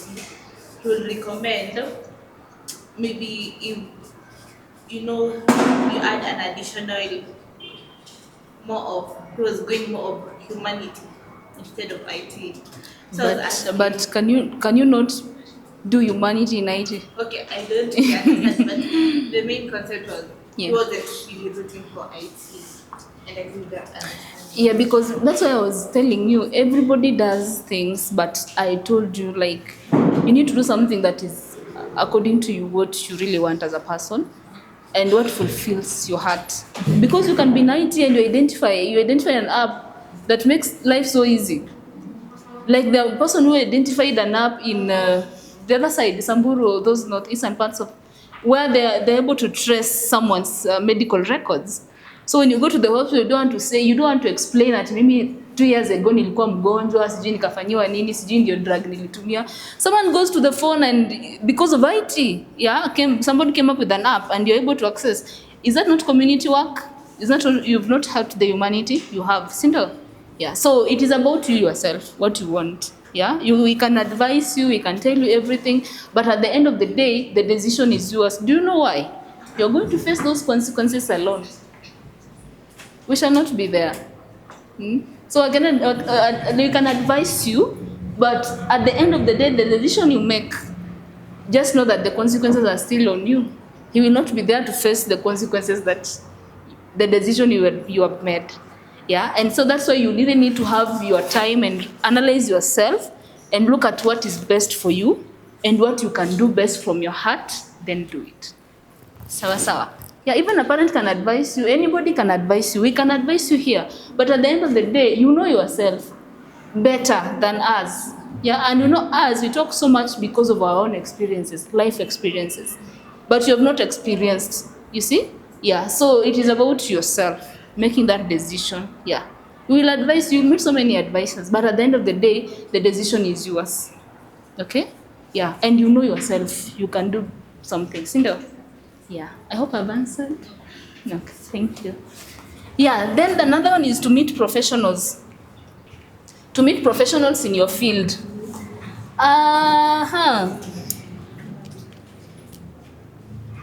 Edward, you said you're going to do media and communication. Have you met some professionals in that field? Ama saizi tu ni kutilia nyumbani. Have you made an effort of meeting some professionals in that field? You have, huh? Okay. Oh, that's good. Yeah, because it's important to meet some professionals in your field. You know, when you see them doing something, you are encouraged. Sindo? Yeah, you are encouraged that, yeah, I can still do it. Sindo? Yeah. You told me you're doing, you're a certified... I took analytical chemistry. Okay, analytical chemistry, undergrad. Oh, that's good. Yeah. You said you're a certified analytical chemist. That's good. Yeah, so kulikuwa na some sikusikia mwingine akisema anataka kufanya analytical chemistry. Ama kulikuwa?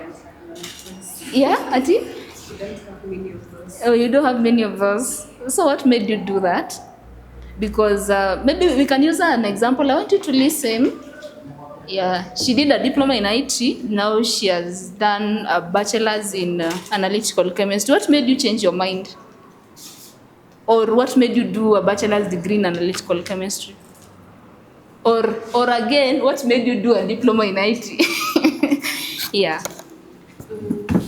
So I was studying concurrently. Apparently the opportunities came in almost at the same time. Okay. So I was doing it almost at the same time. The reason why I chose IT is for the same reasons that at the time I felt the world is also moving towards, more of technology. IT. Yeah. And I still agree with her that it is still more of IT, and I would want to see what I can do more with it in regards to AI and machine learning. For chemistry, I really loved chemistry all the way from Form 2. Okay.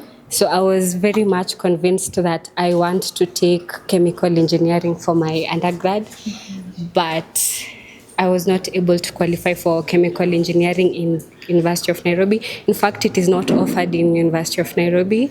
So the second option for me was analytical chemistry. Honestly, by the time I was in third year, I was so convinced that this is what I want to do, and I would want to branch into cosmetic chemistry for my master's. Okay. We are Yeah. now in cosmetics. It's still the same Analytical, thing. because it's more of chemistry. Yeah. Yeah, it's quite literally the same thing, because there's people who would go into like other facets of chemistry. Okay. Yeah, but right now I'm just in the process of brainstorming. So what next for my chemistry, and I think for my career, and I think this is where I'm about to make the jump again to a different. I know. Oh my Yeah. God. Yeah, I get it. Yeah. Though, I will also advise. Hello. Mko aje? Yeah, I will also advise that when you do a course, that's why I said you can have A, B, and C, and analyze and see which one comes first. When you know that which one comes first, because in the life you have to be out there and do a lot of things. Yeah. And I know studying has a lot of money. You use a lot of money to study. And now if you want to do side hustles, maybe you go in future and do maybe lecturing and all that, it wants you to go in one field. Your diploma should be the same as your undergrad, to be the same as your master's, and to be the same as, because there's a time will reach and you get an opportunity, and when they look at your education background, they are not matching. So you'll miss a lot of opportunities in analytical, you'll also miss a lot of opportunities in IT. So yes, you'll have all those certificates and everything, but it will not help you. So you have to make a decision of choosing what is more important. I know you can do a lot, but make sure that you have a priority. I totally agree with you. Right now, I am interning at like a different organization, just trying to see if that is exactly what I want to do before I step into that field for my master's. Exactly. Yeah, just to be sure. Yeah. Yeah. So your undergrad and your master's also, it's very important to do the same thing. It will help you, because sometimes you can be in a sitting of analytical chemists, and they're like, "Wewe ni gani?" Yeah, you see. Yeah. So if you want to focus on that and keep it as the first priority, focus on it at the end. Then hizi zingine you can be doing diploma in this, certificate in this, just to add to what you already have. Yeah, and it will really help you. Yeah. So you can have so many things, A, B, C, D, but make sure you have a priority. And when you do your studies, you align yourself. So you need to meet professionals in that field. Watu wa aviation, Laura na Trisha. Nini watu wa aviation? Okay. Just a question. Have you ever been to an airport? Have you ever been there? Just to move, ama you went there just to look at how things are done?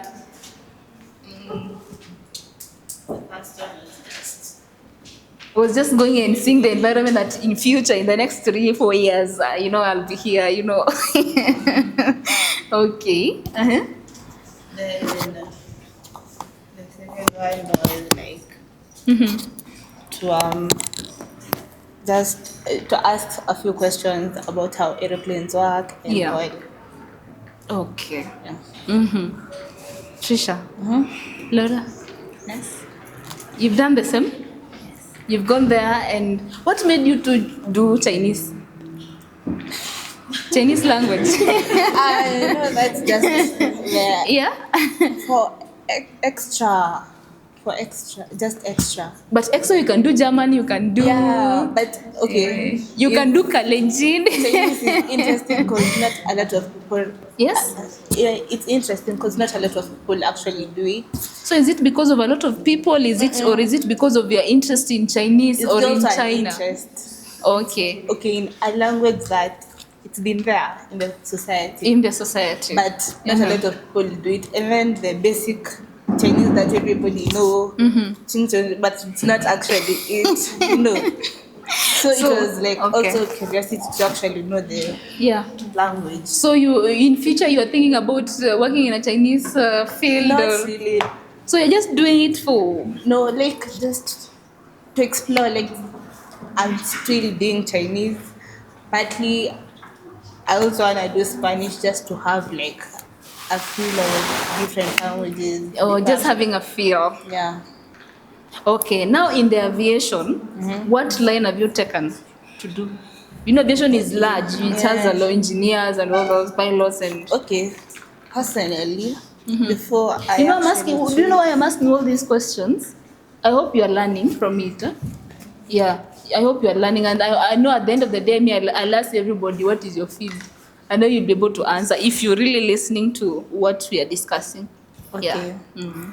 Personally, and aviation, I still want to do more research.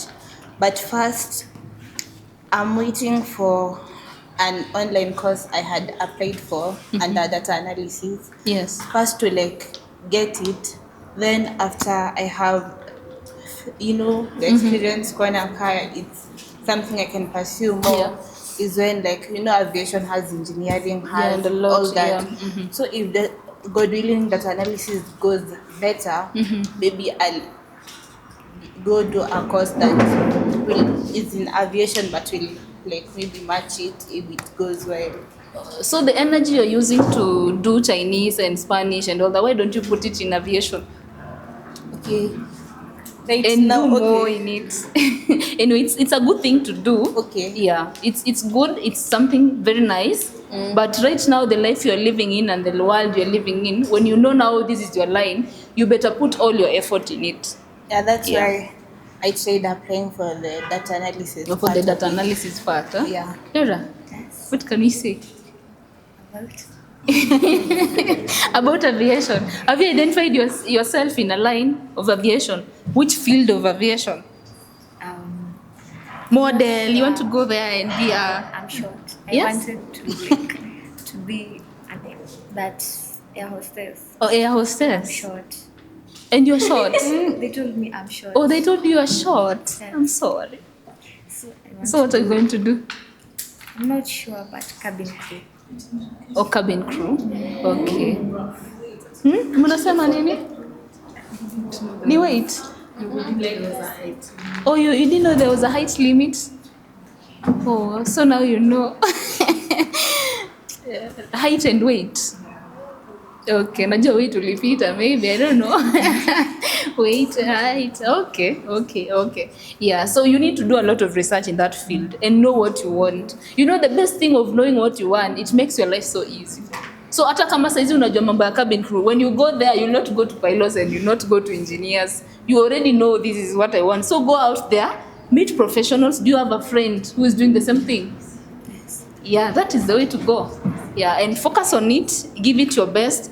Go to YouTube and learn about all that. Yeah, everywhere. There, you follow people that can help you in YouTube, in TikTok and all that. So your field is going in that line. Yeah, and you will grow. I wish you the best. Tupatane kwa...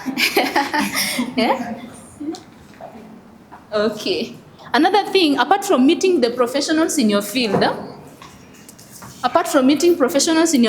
you also need to do job shadowing.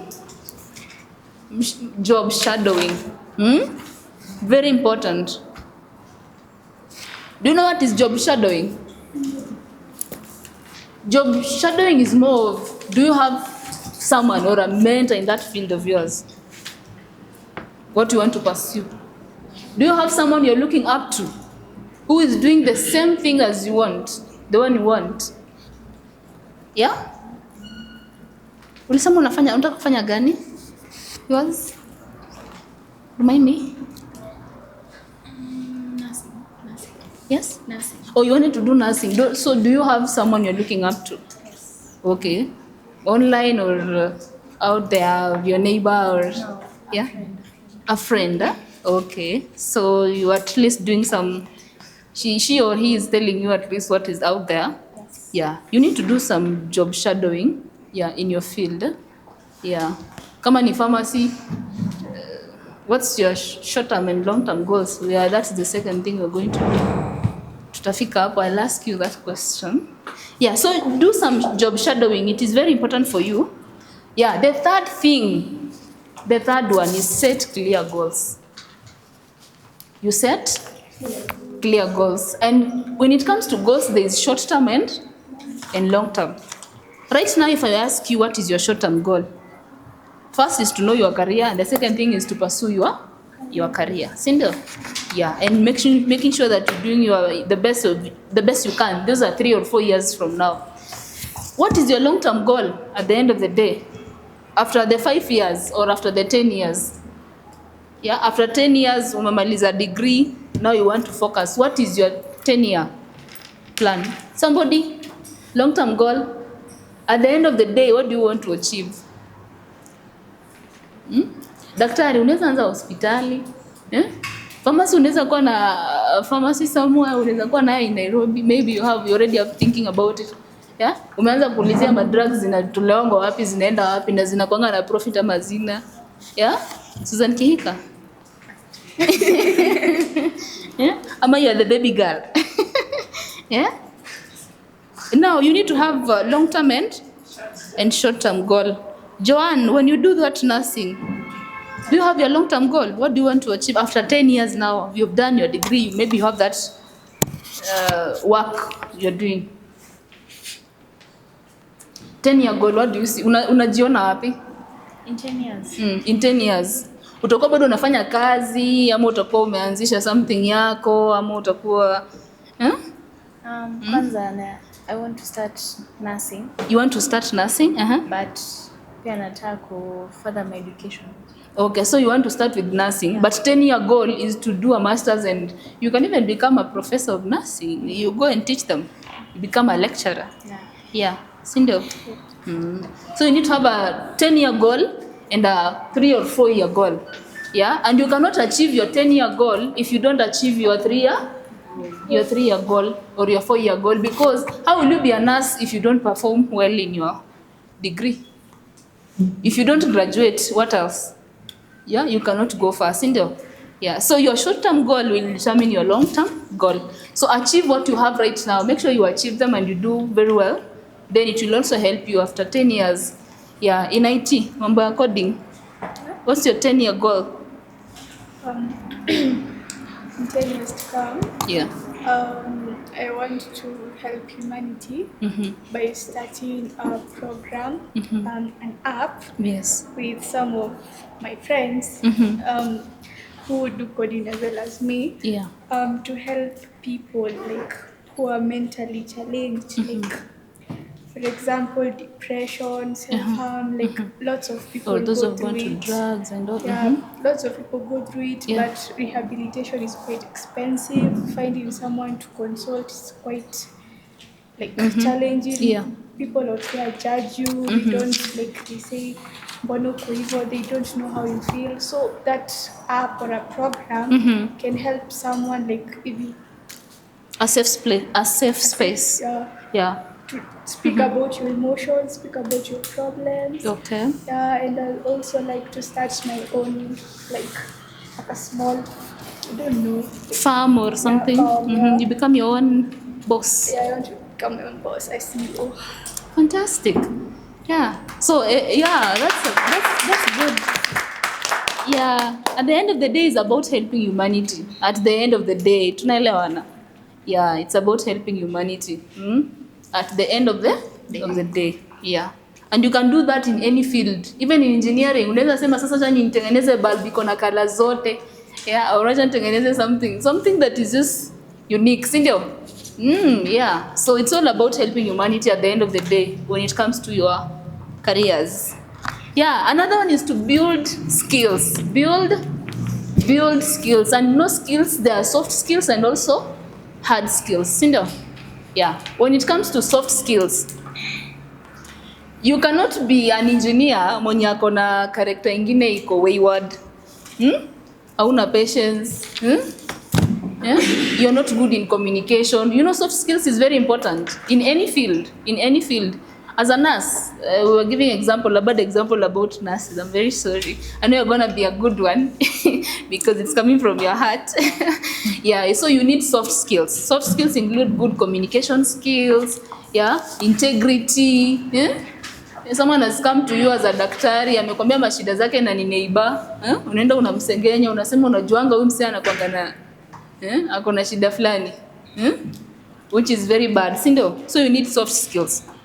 Yeah, and hard skills is more of, we can talk more of academic skills, and when it comes to academic, we shall discuss kidogo about it in terms of grading and cluster points, what you need for you to do that course that you're doing. I'll give you the analysis in the university and also in college and know where you are going to start from. Yeah, so academic skills is very important. So in hard skills, there is academic and there is also technical skills.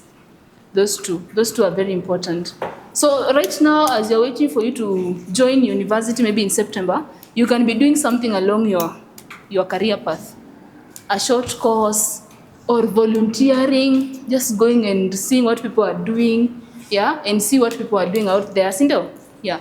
You volunteer in your field, you go there and do something. Yeah, 8 months is a lot of time for you to do something. Or if you cannot do something, go online. Start reading about something in your field or in your career. Learn something about it so that ukifika university, vitu zinakuwa very smooth. Because you've already made a good foundation. Sindio? Ulisema unataka kufanya course gani? Law. Why? Yes? Gavana ongea na tunakusikia. Gavana ni mtu wa watu.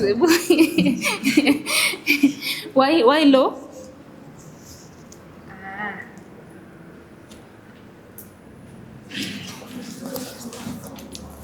Waiting.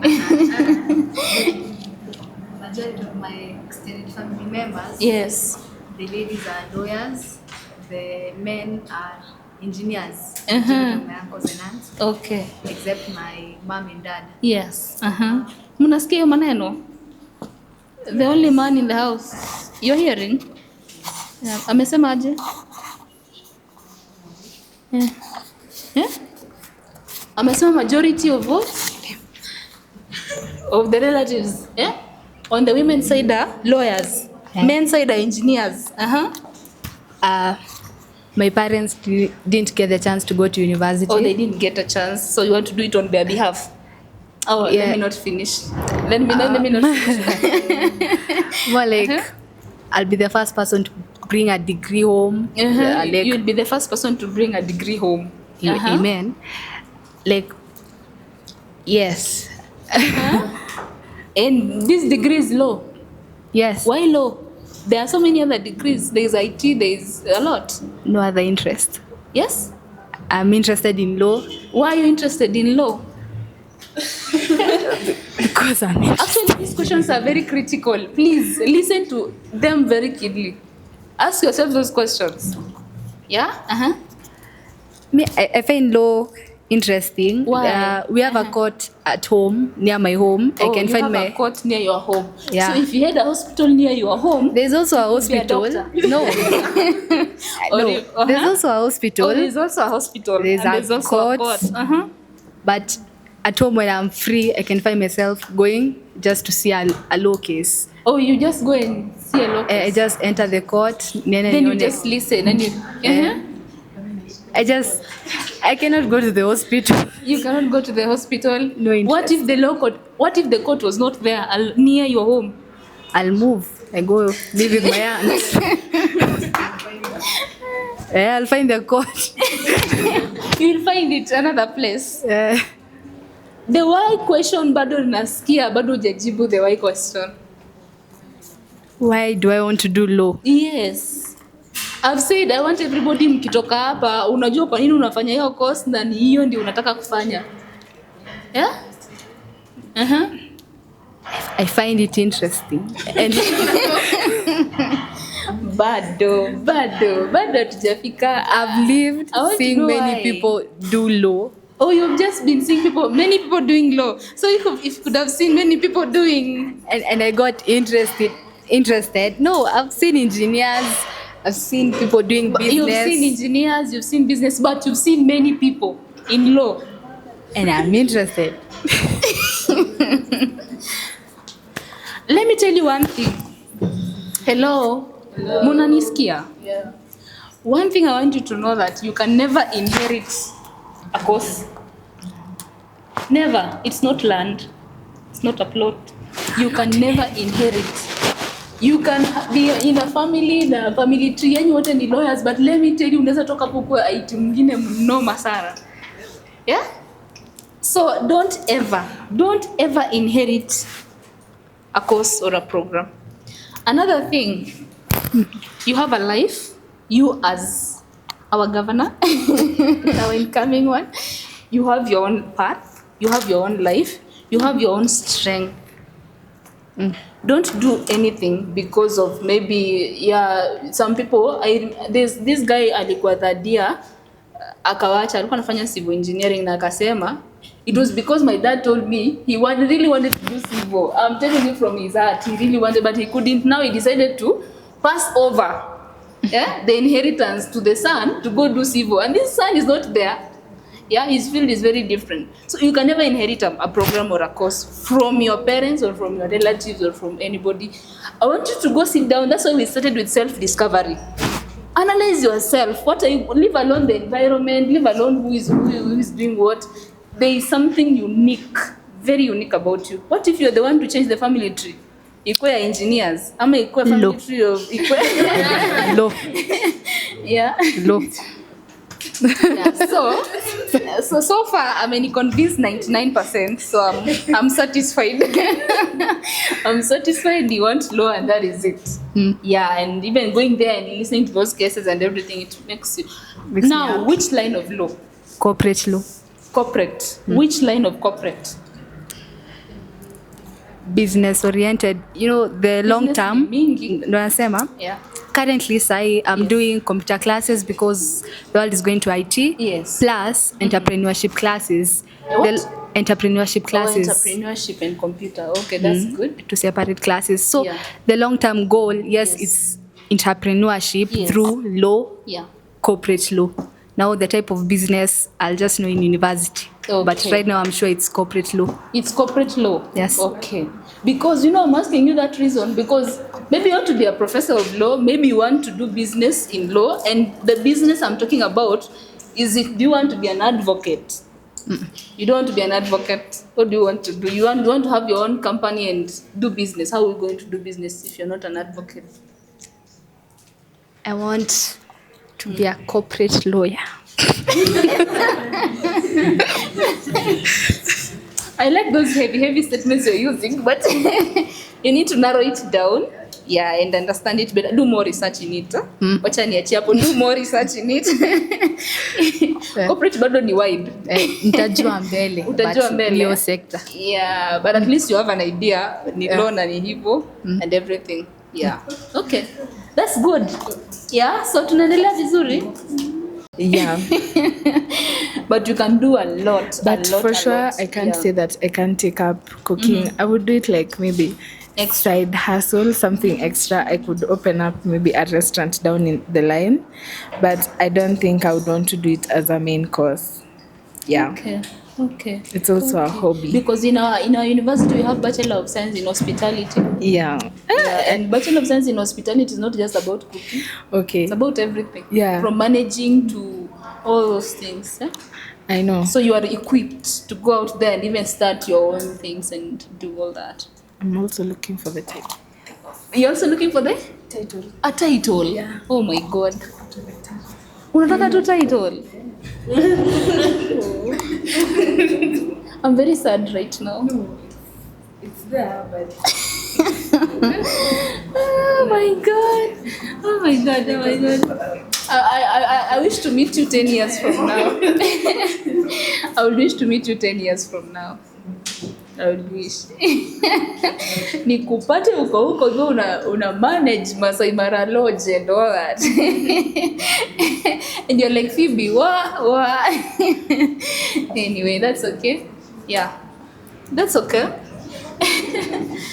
So you can do all that. Huh? Then another one is to stay open to exploration. You need to explore. You stay open to exploration.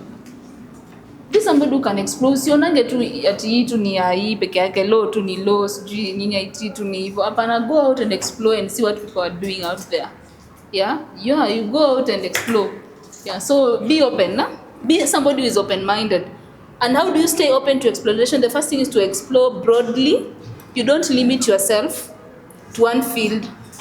Yeah, you go out there and explore. Then you need to take elective courses. You know, when you do exploration, you're able now to major on something. That's why you are elective to do that. Huh? So, wacha tumalizia na planning for higher education. And that is where most of you are. You are now planning for your degree. Planning for higher education. How do you plan for it? The first thing, after identifying your course and knowing that this is what I want to do, there are government regulations. There are government regulations when it comes to grading. And when it comes to grading, right now, you already know your grades. Yeah, everybody knows their grades right now. And first thing and foremost, mathematics. In our government, you need to have a C in mathematics for you to do any bachelor's degree course. A C in mathematics. Hiyo haina bargaining. Ukikuwa na A na mathematics uko na D+, you cannot do any bachelor's degree in Kenya.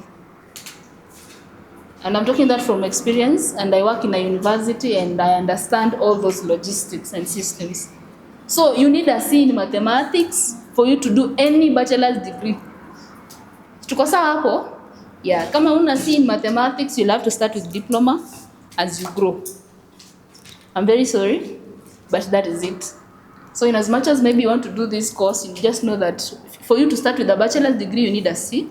Then for you, if you don't have a C in mathematics, then unaanzia diploma as you grow. That's why hesabu ni kitu ya maana sana. Yeah. Sawa? Yeah. Then, after having that C, pharmacists. Yes. After now having that C in mathematics, now you're going to your course. We have different fields here, and I'm really trying so that I tell each and every one of you what is needed. Yeah. So after that, having that, when you have any engineering course, are you listening to me? Yeah. Any engineering course, any medicine that is pure and applied health sciences, yeah, those two. Engineering is what kina civil, mechanical, electrical, and all that. Huh? Then medicine, any medicine related course. Sawa. You must have a C+ in mathematics. Si kwanza ni kuingia university. Ukifika huko, you must have a C+ for you to do in mathematics. And I'm talking about minimum. I'm not saying that when uko na hiyo C+, no, C+ and above. Yeah, for you to do any engineering course, you need a C+ in mathematics. So engineers in the house, look at your grade. Hesabu ni C+ and above ndio utafanya any engineering course and any medicine related course. Tumeelewana? Mstari maneno. Yeah. So kama uko na C+ and above in mathematics, you can do any engineering course and any any medicine related courses. There are so many when it comes to medicine, kuna mingi sana. So any field in medicine or health related, you need a C+ in mathematics and above. Tuko sawa? Yes. Any business related, IT related, education, Bachelor of Arts or Science. Sijasikia kuna mtu anataka kuwa mwalimu. Yeah? So, yeah. Business related niyo mambo ya actuarial science, kuna procurement, kuna business administration, hizo zote. Business related, agricultural related. Nilisikia someone wanted to do agriculture. and you are doing something now. Remind me your name? Gracious. Oh, precious. You're so precious. What are you doing now? You're doing, oh my God. New way to a music. Okay. You said you want to do an agricultural course, huh? And that is what you want to do, and that is it. From our talks, bado uko nataka tu your agriculture. Ama kuna change of mind? But at least uko na idea what is needed. Yeah. So agricultural course, business related courses, IT. Yeah? Hello. Watu wa IT, watu wa education. Nyinyi wote, you only need a C in mathematics and above. Sawa sawa. I'm talking about mathematics because it is the core one. It is the core that will determine what you will do. Mnaelewa? Yeah, it is the core one. It is a core subject. Hello? Hello? Hello? Hello? It is a core subject. So that's why you need it that's why I'm talking so much about mathematics. So auto engineering na medicine ni C+ in mathematics and above. The rest, so long as you have a C in mathematics and above, you can do the courses. You can do the courses. Sawa sawa? Yeah. Another thing.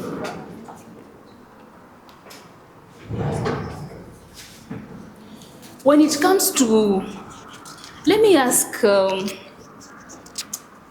I haven't talked to her. This is very sad. I can't finish without talking to you. What's your name? Charlene. Oh, Charlene. Charlene, umesema unataka kufanya gani? Remind me. I'm sorry. I said I was open-minded. Yes, I Two. That's what I said. Okay. To different courses, but okay, currently. So far. Okay, yeah, so far. So far umefika wapi? I'm working at a school and it's a kindergarten. Yes. I get to interact with the kids. Yeah. And it's warm. Wow. Kumbe tumepata mwalimu hapa. Kuna mwalimu. Yeah? Yeah. But it's got me thinking about pediatrics. It got me thinking of, it was a thought in the past, but like it changed, it shifted. Okay. In high school because I didn't like biology. Like, as in, I don't know if it was an ATT, but like yes, I did enjoy like as after I changed my, let's call it, attitude. Na nyinyi ndio mnaenda kumadvise. Nyinyi ndio mnaenda kumadvise after mmemsikiza. As in, okay. Yeah. Okay. Then it got me thinking about it because the children are so nice, and it reminded me of the care I received like when I was small after some, it's not an illness, but let's say condition called like precocious puberty. Had it when I was 3, stopped med when I was 12. So it got me thinking about it like a lot. So like I would also love to show the love and care to someone who is like undergoing something as a kid, and you feel like you're like, now what is this that is happening to me, and it's something that's daily because okay. So you like working with children who have issues? Not issue. It's not an issue. You know there is something about disability also. There's a course in disability, but like it's not an issue. Like mine was not a disability. It was just, let me say, illness due to lack of proper vocabulary. I get it. But like just helping them and reassuring them someday you'll be okay, and like making sure that it happens because someone made it happen for me. So like, why not do it for another kid? Sasa anaweza fanya nini? Yeah. That's a good one. Anaweza fanya nini? From her speech. Ungekuwa the one standing here and giving her advice. Yeah? Trisha, ungesema aje? A therapist for children. Yeah. Okay. Okay. Yeah. Osi inakuleteanga pressure? Not really. You can deal with anything. Hata ukipata mtoto amechomeka mwili yote, you can handle. Yeah. Like, siwezi sema niko na Hautaogopa ama uko na phobia ama any condition. Hata ukipata mtoto amefanyiwa nini, yeah, amerepiwa, yeah, you can handle. Yeah. Comfortably.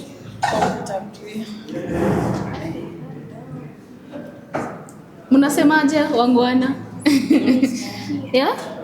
Yeah, anafaa kunini wapi sasa? So na mambo ya drugs haunanga shida nazo? What do you mean?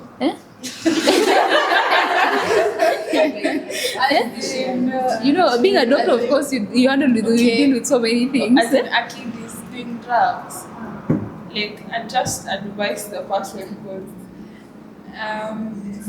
aina benefit, like as in tunaweza ongea, like we actually sit down and talk about it, like, yo, what's going on? Okay. Talk to me. To babies. Like, yeah, like to babies, teenager, like come, sit down, let's talk. And then, oh my God, so yeah. Now she has two professions that are coming up to be very major, but she has to make a decision. You know, at the end of the day, she needs to make a decision. Mungemsaidia aje? She's more into therapeutic and also pediatrician. Yeah? Both. So which one comes first? I've said there's ABC. You know, even therapy you can do a course, like me, I do certificates and all that in counseling psychology. That one you can do. Then you can now focus on maybe trauma or something else. Yeah. So what comes A? Like A. Pediatrician. Then now your B can be now therapy. You can be doing some certificates and diplomas here and there, so that it can boost your A. And your C now it will be business related to the same field. You can have your own. You can have your own. Not really hospital, but you can have your own office whereby people come and do. So you have counselors. Yeah, we have counselors. So you're in plan C. So your A, B, C, they're all aligned. Uko sawa? Si kama chef hapa na pharmacy. Yeah, so okay, so I really want to thank you so much. Yeah, and I wanted to advise you on one thing. The last ones before we finalize. Yeah, those ones in medicine and engineering. Let me ask you just one question. Aviation unajua iko direct. IT iko sawa, you can do in any university and all that. I know most of you want to go to University of Nairobi. Pharmacist na chief. Ukaji. Yeah, so I'm saying something here. And let me ask your neighbor. Poleni, mtamalizia hiyo story another day. Which university are you going to choose to do your medicine? Your aim. Do you feel, can you open up on what grade you have? Yes? Overall, it's A minus. Huh? I want to give you a scenario. La? Medicine iko kwa university gani na gani na gani? Mnajua, Kuna Aga Khan, kuna KU, kuna University of Nairobi, kuna JKUAT, Egerton, Umeangalia, umefanya analysis, ukajua the universities that are. So, I'm not saying, hello, mnanisikia? Yeah. Okay, so I want you to look at the chances of you getting medicine in University of Nairobi and medicine in Karatina University or Kirinyaga or Murang'a, where I am. I want you to look at the possibilities of you getting that course, medicine, and you have an A minus. I want you to look at the scenario of how many people have applied for medicine in University of Nairobi.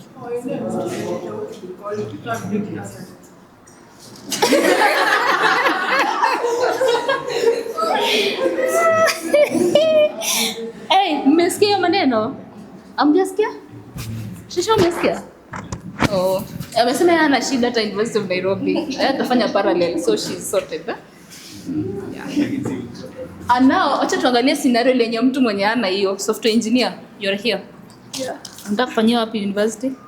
Sadly, in Kenya, the only university that offers software engineering is USIU. The rest don't offer software engineering. You haven't done your research because Murang'a University of Technology has a software. Okay, within Nairobi, like I don't want to go far. Not Okay. in Kenya, within Nairobi. Oh, okay. So first of all, I plan on starting off something like data science in UN or maybe TUK. Yes. And then after that, Yeah. when I go for when I'm doing my data science, there's this school called Moringa, which offers software engineering at diploma level. So I plan on doing that diploma level at the same time do my degree, and then when I finish, and then I weigh both of them, and then I decide whether I want to do my master's in data science and like broaden up. Or you go do bachelor's in software. In software. So you have the time. Yeah, I really want to I can even reach up to PhD or something because I don't like mind that much. Okay. Yeah. That's a good one. Yeah. Okay. Law. Universities ngapi zina offer law in Kenya? Nyingi. But gani unataka? Do you know why I'm asking you all this question? Possibility of you doing medicine with an A minor in University of Nairobi is close to, can I say ama niache tu? I already went there. Yeah. Got the information. Yeah. Last year, Yeah. the cutoff point ilikuwa A of 84. 84. If you had an A of 83, you weren't called. Okay. And do you know that A of 82, you can still do the same medicine in another university? Okay, so in this one is I know my time is up, but let me advise you on how university works. Mnanisikia? Okay, what happens? We go with the ranking of universities. Are you listening? I want everybody to listen very carefully. So if you want to do this course in pharmacy, and you go look at the universities that are offering pharmacy, now possibility of, let me give you an example. Tuko na University of Nairobi, JKUAT na Murang'a University. Both of them are offering software engineering. Now, University of Nairobi, do you know why the cluster point goes high? Because 1,000 students have applied for pharmacy in University of Nairobi, and they need 200. What do? They pick the best 200. That is why the cutoff point goes high. Now, the remaining 800, wameenda, maybe their second choice ni wapi? JKUAT. Wamekuja JKUAT the 800. Unajua? Sasa wakienda kwa the second option ni JKUAT. Again, JKUAT wanataka wangapi? 500. They pick the best 500 again. Unaona? Aya, tumefika wapi kwa cutoff? Tuko 80 maybe. From 84 in University of Nairobi, 82 to JKUAT. Tumefika Murang'a. Wamebaki wangapi? 300. Murang'a wanataka wangapi? 400. What happens? Mtu wa B+ atapatikana hapo. Mnaelewa? Wamebaki 300, maybe wako na 80 points or 78 points. But now Murang'a wants 400, and these are 300 wenye umetoka University of Nairobi, wamekuja JKUAT, wamekuja sasa Murang'a. So Murang'a will pick everybody, including mwenye ali choose as the first option again, mwenye alikuwa na the very low cluster points. That's how it works. So if you really love your course and you want to do it, don't consider these big universities because their cluster points are very high. Na ukisema wewe unataka tu University of Nairobi na umekaa hapo, you don't want to have a second option or a third option, you will find yourself doing criminology. Hiyo University of Nairobi, wewe ulikuwa umeapply medicine, unajipata criminology, ama unajipata umefanya another very funny course, because they'll just place you anywhere. Anywhere. You see? Yeah. And you know, if you do that kwa University of Nairobi mko 1000 umeapply, wamechukua 200, do you know kuna wale wali apply first option KU ama wali apply first option JKUAT, do you know they'll be picked first before wakuje kwako? Sijui kama mnanielewa. Mna get? Mwenye aliweka first option JKUAT atakuwa considered first before wewe ukuwe the second option. When you ulienda University of Nairobi. So that's how the system works. Yeah, and unapatanga like everybody is doing law, but unapata huyu anafanya law na B+ but ako Kabianga, na kuna mwenye anafanya law na A na ako University of Nairobi.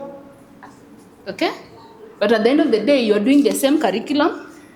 Yeah, you are doing the same course, you are doing the same hizo units na kila kitu zinafanana. So there's no difference. It's all about just the name of the university. So if you love and you love and you love, you love your course and you must do it. Hello? Don't just check the bigger universities. Other universities will also offer the same that the other one will offer. Yeah? Kabianga. Ujaisikia? Nimeisikia lakini kwa Kabianga I think iko. Is it Kisumu? Kericho. Oh, yeah. And that is what the problem is. location. Location. The problem is location. Sasa hebu nikuulize, mimi nilizaliwa Trans Nzoia Kitale, nikafanya my degree South East, unajua iko wapi? Kitui. Nikapata job wapi? Nikapata job wapi? Murang'a. Niko na nguvu. That's why you need to explore. You need to explore and be open-minded. Be open-minded. No, Nairobi is already explored. You may explore Nairobi imetosha. Go out there and see what people are. And that is what, unakumbuka.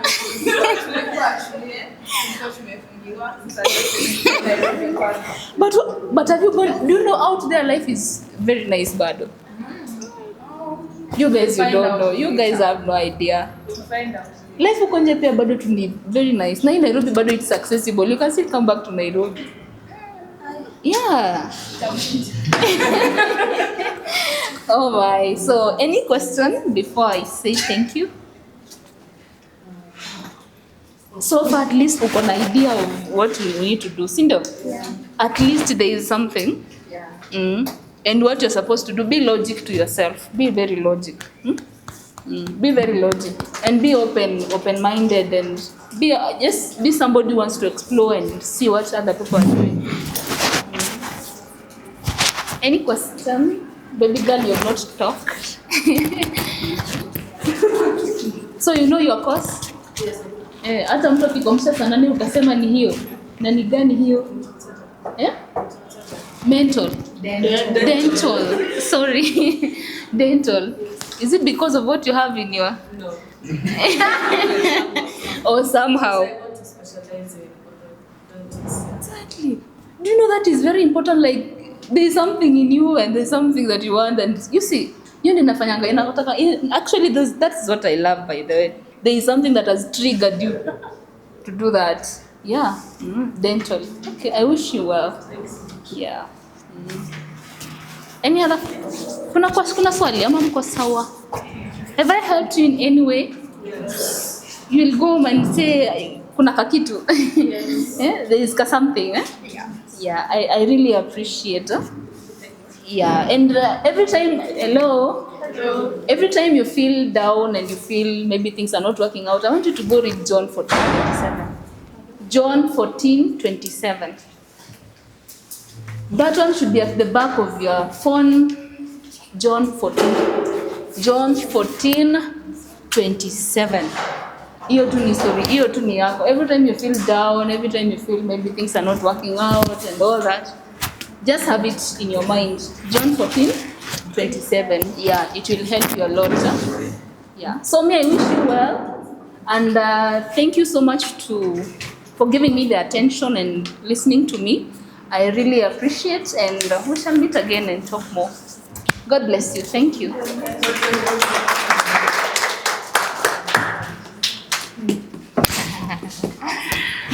Thank you. My petition at 10 minutes. Very sorry. Okay. I'm feeling that we need to clap more. No, I'm going to help do the claps. So, you can clap using your hands and you you can stamp your feet. Because to me, you collect means you are hard. Means you are feet. Nini, we are doing a 5 foot. How do everybody go? That to me, you stamp your feet, but sasa nyinyi mtaanzia 1 mkienda 5, nyinyi mtaanzia 5 mkikuja wapi? Mkikuja 0 ama 1. So, mko ready? Yes. Amjanielewa? Yeah, you will start like 1, 2, 3, 4, 5. Nyinyi mnaenda 1. Then they go 1, 2, 3, 4. Nyinyi mnaenda 1, 2. They are coming down, you're going? Aya, mko ready? Mimi ndatulia nione venye mmefanya. Sawa sawa. Na ukikosea, we give you a retake. Sawa sawa. In campus there is what we call a retake. Ukifanya unit uambuke, unaambiwa tena urudie mara ya pili. Sawa sawa. So utakuwa ina class tena mara ya pili. Haya. Mko ready? 3 to go. No ndio wanaanza. 3 to go.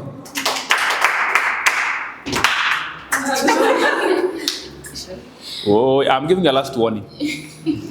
Mkikosea tutakimbia hii building mara ngapi? Mara 2. So, amtakimbia sahi? Huyu alishinda kukimbia siku fulani anataka kufaint. Aya, tuanze. Nyinyi I know you are mko na njaa lakini please tupike makofi na make sense. Magi. So, aya, so they will clap 5, you stamp your feet once. They clap 4 times, you stamp your feet twice. Baka mfike 5, wafike 1. Haya, they will start, you follow. Twende.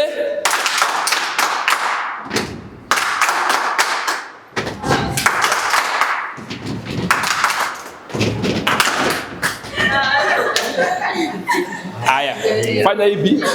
Nataka tumbe. Fanya hivi, kila mtu fanya hivi. Fanya hivi. This is called non-violent claps. Just hivi tu. Don't even move your hands. Just this way. You bring it very fast but don't clap. Hivi? Don't clap. Just bring it this way. Bio, ukutanishe na umbe. Sawa? Aya, uko ready? Atwende. Now, the next session, we are almost actually winding up. We have some few minutes. Our speakers talked about career. Career will need 3 days for it to be finalized. I know sometimes you go to schools and you take the whole day to finalize. But she has tried to squeeze. Are you together? So that time it will share. Now, I want to invite my friend, Mr. Mudhama, akuja to introduce. Then there is something we want to discuss with him for the next 10 minutes. There are 3 things that looks the same, but inside it, they are different. She has talked about career. Are you together? We also have a skill. Are you together? Then we also have what we call a talent. Welcome, sir. Thank you, sir.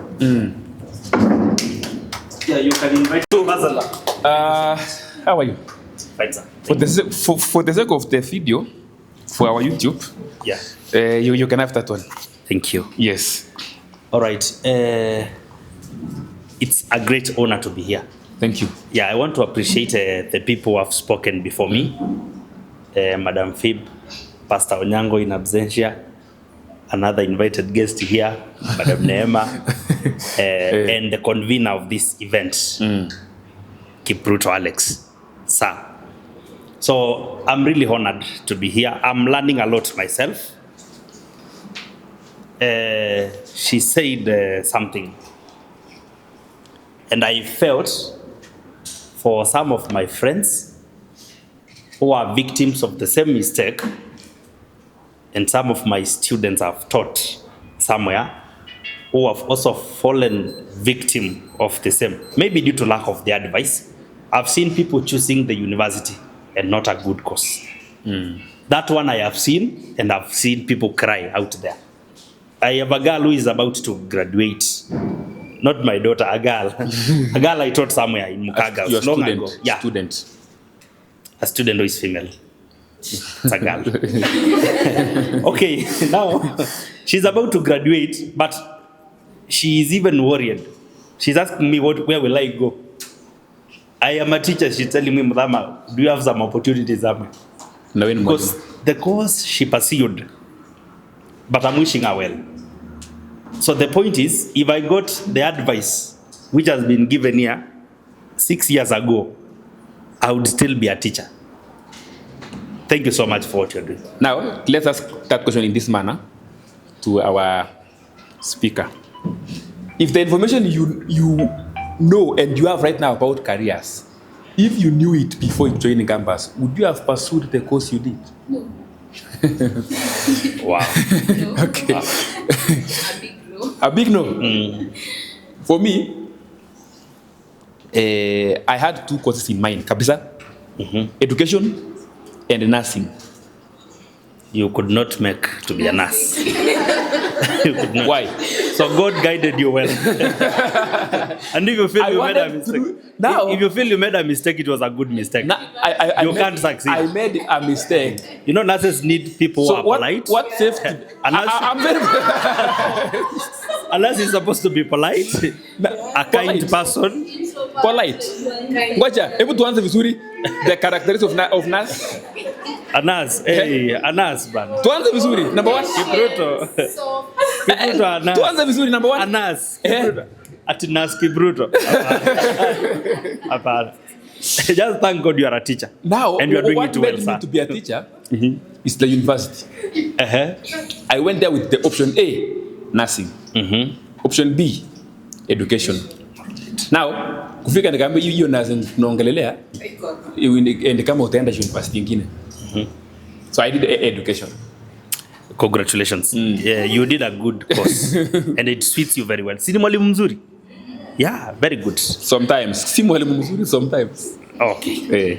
Yeah, let me mention something. something on skills, something on talents, something on professions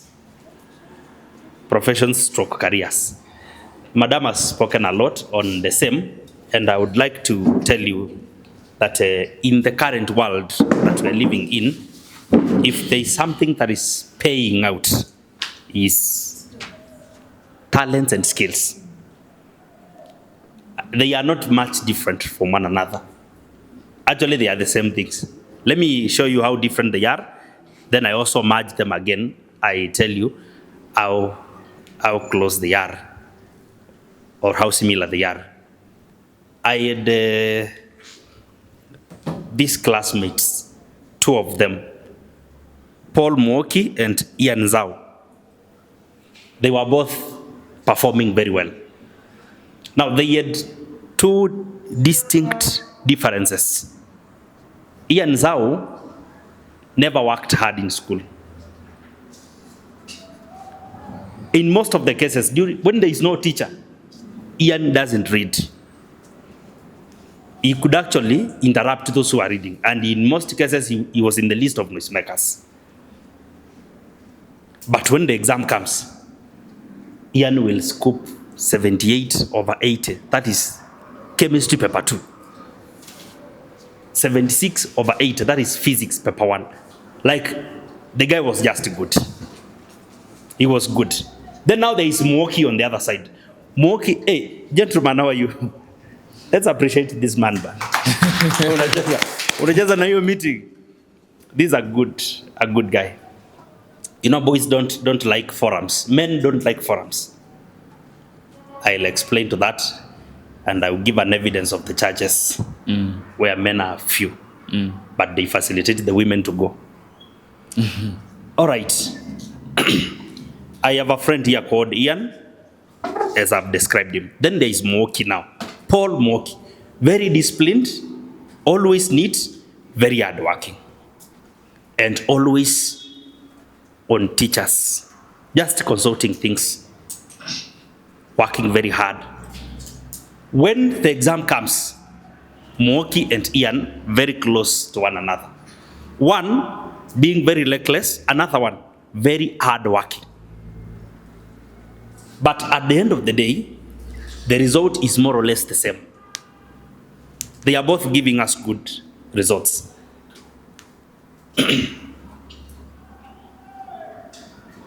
Now, finally, oh, madam, how are you? Very well, thank you. I'm not meeting you for the first time, right? Yes. We met again. At School. former. Former school, sorry. That must be Ngoto Boys. Yes. You are with Mr. Ora. Pleasure to meet you again. Thank you. All right. These people are pursuing the same course. No, they are through. Both Mwoki and Ian are engineers. Let me give an example. The example of Gildas Kitonga and Dixon Safari. I'm taking around 10 minutes to finish. These are two gifted keyboardists. You know a pianist? Those guys can beat the thing until it's almost speaking the words. They are just exceptional. Now, Dixon Safari, you know him. Dixon Safari has gone for more training to be a keyboardist. He had the passion, yes, but he has underwent through very serious trainings and he has perfectly perfected what he's doing. Now we have Gildas on the other side. Gildas has never been trained by, actually he trains people, but he has never been trained by anyone. When he touches that thing, you just feel it is not an anybody holding it. You just feel that he is doing what he does. They are both doing something very good. They will both pull crowds. They will both entertain people. Actually, Gildas is now owning as a band. It's a secular band. And he's doing very well in the same. And he's getting some good money. Safari on the other side is also doing very well, serving God in the church with a skill. Now, Safari is a skill that he has gotten through training, through pursuing some passions. So Safari is skilled, Gildas is talented. The thing that I wanted to put across is that whereas a skill requires trainings, consultations, and experiences, a talent can come out at a very very early stage in life. It can just show up in your life, and you find at the end of the day now, these two people, talented and skilled, are serving the community in the same thing. These are two people who can be given equal opportunities, the same platforms to do the same thing, whether talented or skilled, by gathering the experiences from trainings. Now, in this century, I would like to challenge people, young and old, to have some skills. Actually, skills are all over. If I had this knowledge in 2015, August, when I was joining first year in the university, I would not be the person I am today. Maybe I could be a teacher, yes, but a teacher always complemented by very many other things that I can do at the same time. While you are at campus, there are millions of opportunities. Just assume a girl who was taken this time between Form 4 and first year to just equip herself with the air making skills, such that when you are in the university or even before you go there, given an opportunity, you can make somebody's air very well. I think that one doesn't need years of trainings. You just need to sit alongside an experienced person and you're good to go. And you can pocket something on your own. when you have a skill, when there is a certain expertise in a certain place, that person is not equal to the people around him. You will just stand out. You will just find opportunities all over. You will not struggle to pocket something in this world. Now, a profession, that one, actually, okay, on the skills and talents, you can make one your profession. Again, there is now the formal professions whereby that one is a long-term training which you have to undergo and you become a teacher, a doctor. I don't know why I'm starting with a teacher, but they are just examples. You can order them the way you want. An engineer, for example. When you are an engineer, a doctor, a lawyer ako wapi? Ndio huyu. Good. Yeah. Ujipange, maybe by the time you'll be graduating, I'll be having a case. I become your client. So just all the best. All the best. Na kucharge expensively. Yeah, sure. I'll be wealthy that time. I'll have improved. Yeah. Okay. My point is here. Again, a professional is not limited. You can still be a professional and have other skills. Hey, Kipruto, you are growing, man. This guy is organizing events, and I'm sure he will do bigger things. Now, let me tell you the truth. This is also a skill. I don't know whether it is a talent because vitu umejipanga polepole ukiwa mtu mkubwa, but this is a very good platform and a very good thing. I wish you just continue. All right. I was saying this. Let me give the example of, you might not know her. There is a Kamba gospel artist called Gladys Kanya. Now, Gladys Kanya is a teacher of English and literature. Modale Girls, a national school in Kitui. She is doing very well in gospel ministry. She is doing a lot as a singer. Very good music. Together with the Akim Mwema, chemistry physics teacher, Kajiado County. So my point is, with a skill, nothing can limit you. A good profession will always provide time for the professionals to exercise a different skill outside what they are doing. So let people possess skills. Thank you. Let people possess skills. Congratulations, young man. Now, back to you. Mention a skill that you possess. A skill that I possess. Okay, I'm a professional teacher. That's a skill. That's a career. That's a profession. Kibuto, I don't know why you are so quick to mark a wrong for me. No, it's only Mr. Isaac who said it. And the other minute I've just said these three things are the same. I've actually said somebody can acquire a skill there and they make it their profession. And they earn from that throughout their life. Anyway, I'm good in public speaking. Good. That is true. Now, the first one that you have said, you are skilled in teaching. I'm a skilled teacher. A skilled teacher. Your profession is? Teaching. Teaching. Good. Oh. Now, there is one. Since I was young, I've been trying to identify my talent. Unfortunately, I have not. By what skills have you? All right. A talent. No. Yeah. But I'm good in a few things. So if you realize that you don't have a talent, look for a skill. Thank you. Amongst us, who has realized her talent? Yani amejua hii ni talanta yangu hii. Nani? Precious. Remina, tuambie. Pardon? Anaimba. After this, tutapampika ngoja uone. Bari? What's your talent? Can that be a talent? Yeah, It is. Yeah. Talent is inborn. Like Cooking. Yes. Yeah, you can be given the same ingredients and the same procedure. I followed her recipe. And what you cooked? I think I produced poison.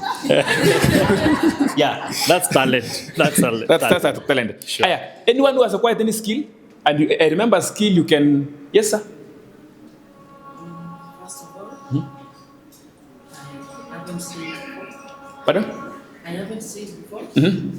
I'm also talented in singing.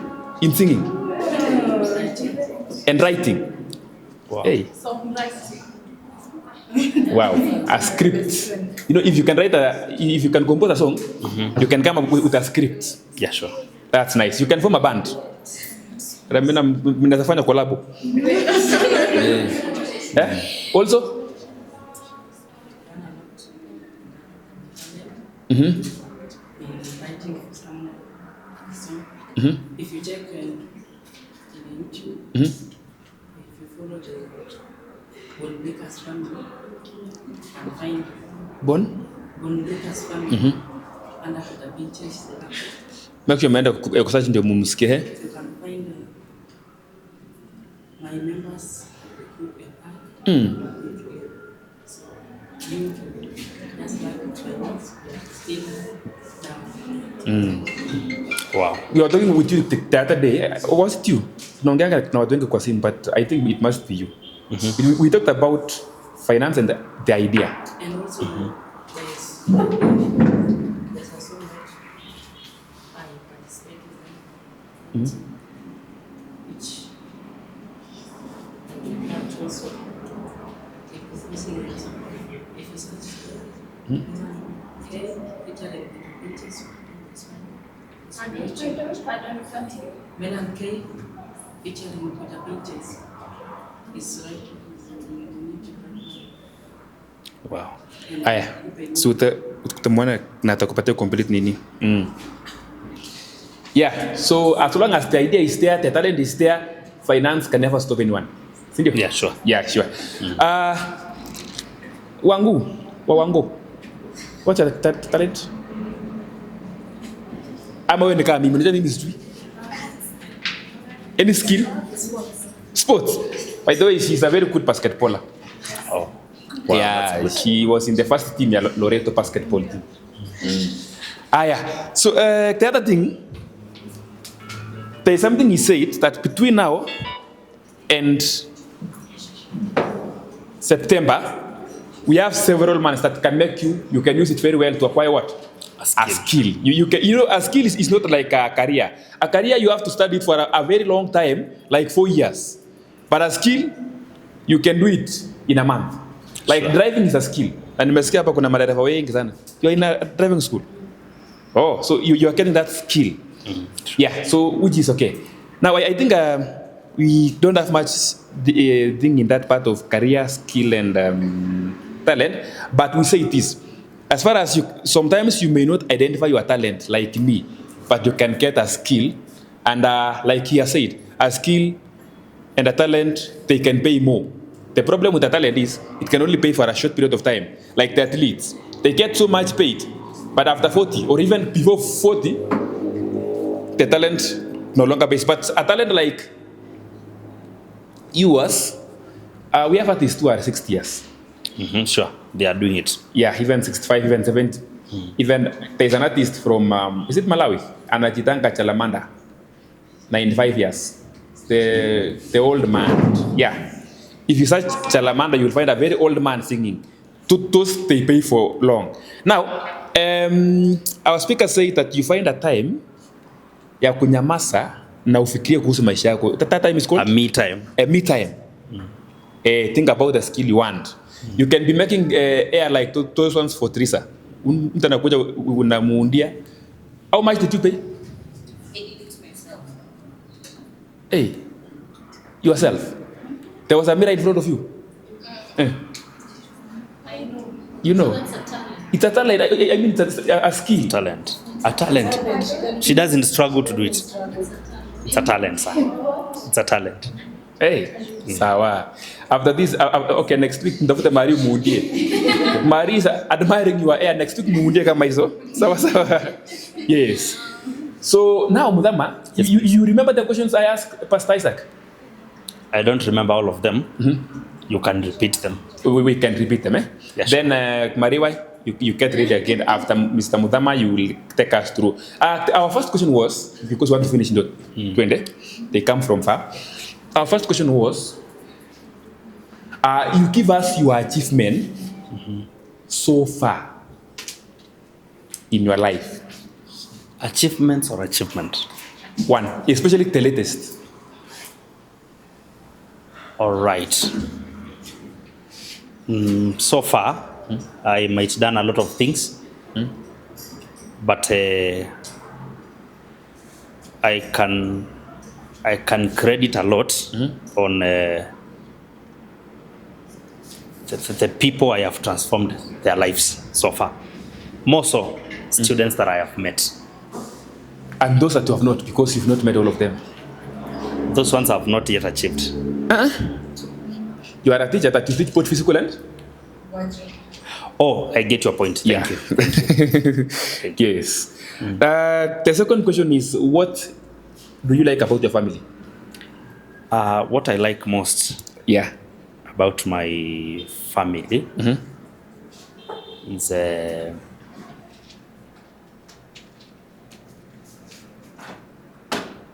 I can say the togetherness in the family. Yeah, we might not be together physically all the time, but there is a bond which makes us do things together. Yeah. Nice. In life, there are people who value land, there are people who value money, there are people who value themselves. I read a book which was with the title, How Much Land Does a Man Need?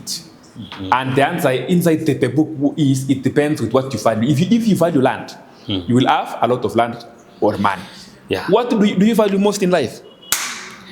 What I value most in life is networking with people. Networking with people. Yeah. Actually, the second is money. But second is money. But course. The good thing is that in the first one, I can find money. Good. And the reason for the first one is to get money. Thank you. And if you get money, you get networking. You get networking, you get more money. I think you can bear me witness. Yes. I have left a money-making program just to come and see what you are doing around. Sure. Yes. That is the best I can describe it. Yeah, you there are a lot of things I can suspend just to network. Thank you so much. Now, what do your friends love about you? How social I am. True. Yes, ya mwisho. Before you sit. Because Madam Moronga pia lazima atuambie. Sindio? Yeah. We must know what she values in life. Now,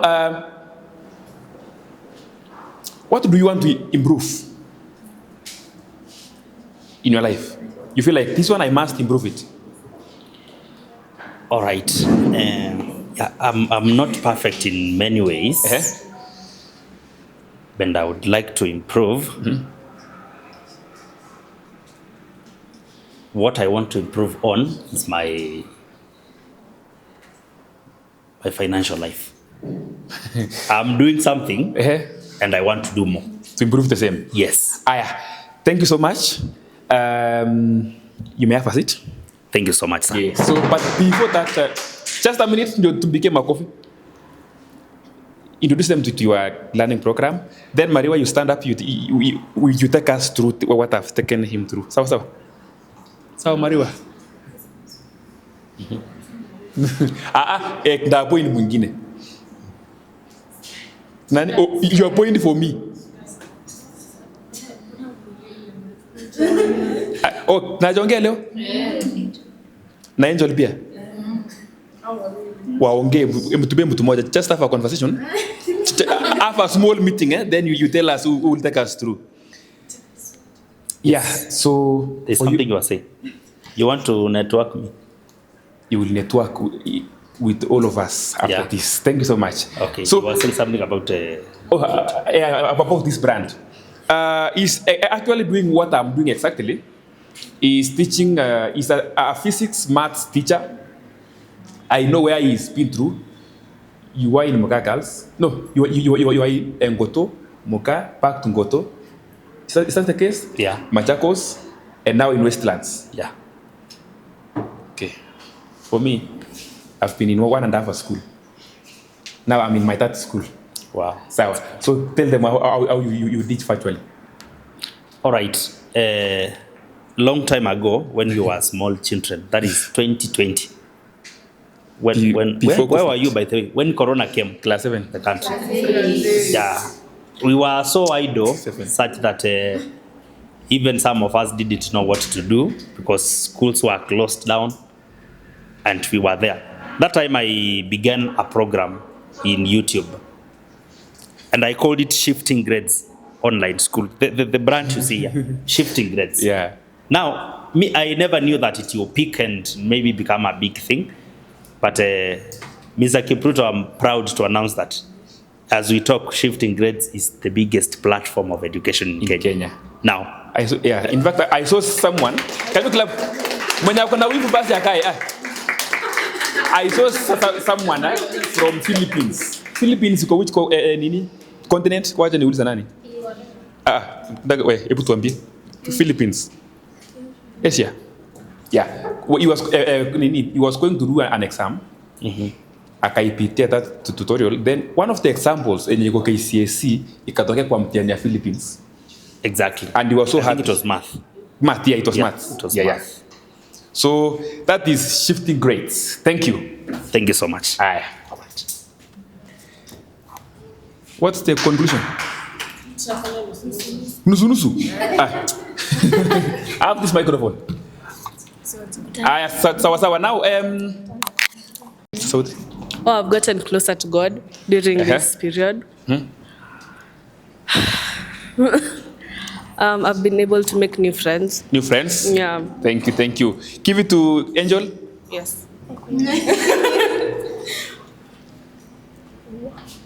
Hiyo tu swali. Ama nikienda the next question.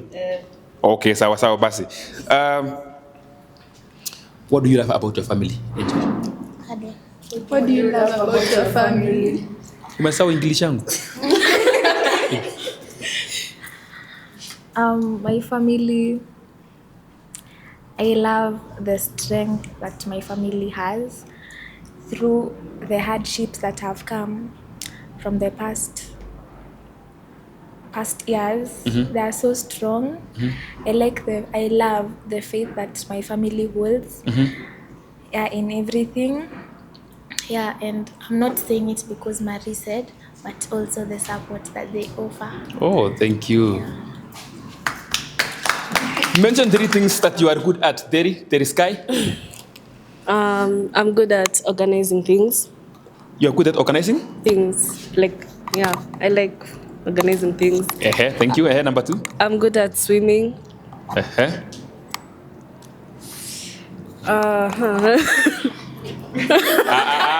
Uongo, wacha. But stai mwana for the 4 years stai mwana akitembea na sahani? I know, hapana. Sikuwa nakula shule. Sikuwa nakula shule. But ukikutana nayo vizuri, uko sawa? Chakula vizuri. Utaona sahi. But sipendi kula mbele ya watu wengi sana. Hawa si wengi, tutaona tu sahi. Haya, sawa. Give it to Angel. Yes. Angel, what are you good at? Just one thing. Kuna vitu mingi. Twende lunch kwanza tukuje, ama? One. I'm good at baking and cooking. Baking and cooking, you know how to cook, eh? You Yes. can incorporate. Number 2. I'm good at doing makeup and styling people, fashion, those things. Wow, fashions, hair, makeup. Yeah, and I'm good at taking care of children. Taking care of the children. Nice. Give it to... What do you want to improve this year about yourself? I want to improve on communicating with other people. Communicating with everybody? Because Yeah, I'd say I'm an introvert because like it's just hard talking Mari, to people for nikumbushe me. maana introvert. Introverted is somebody who doesn't speak out. Mtu anajeteanga vitu. Ananyamasanga. Social battery na kwanga low around people. They prefer being by themselves than being around. Now, in our last year's class, who was an introvert? Nani? Maggie? Magdalene. Are you one? Okay, sawa. Angel. Oh, bado kani ingine? Kuna ya pili, si ndio? Ati? You have said? One. Oh, yes. Okay. Give it to Angel. Angel, what do you want to improve about yourself? I want to improve on my emotional well-being. Emotional well-being. Oh, nice. Wanajua, si ndio? Hata mi najua. I know. Yeah. Sawa. Teddy, before I go to FIPE alafu tumrelease, akona mkutano mahali eh? So what do you love about your family? My family. I feel like as the same as Marie, they're able to support me and they're just always there. As in, they're just always there. Here for you. For me, okay, I'm an only child, so like everything is there for me. But sasa, as in, even the extended family, nikisema nataka kufanya kitu, watakuwa hapo. Kavine nilisema nataka kukuja hapa, hadi hawakuuliza maswali nyingi, walisema ni sawa tu. And you go and say hi to your aunt. Alikuwa anapendanga sana kuulizia venye unaendelea. Sawa. Mwambie I've met my former teacher. Now, let's listen from our speaker, then we see what next. Our time is, we are supposed, kuna watu wanaenda Nakuru. Ama kuja hapa. Okay. When we be straightforward, because I've written them down. My achievements, the first one is this, my spiritual and physical discipline. Yeah, I've maintained my fasting and I've also maintained my prayer time.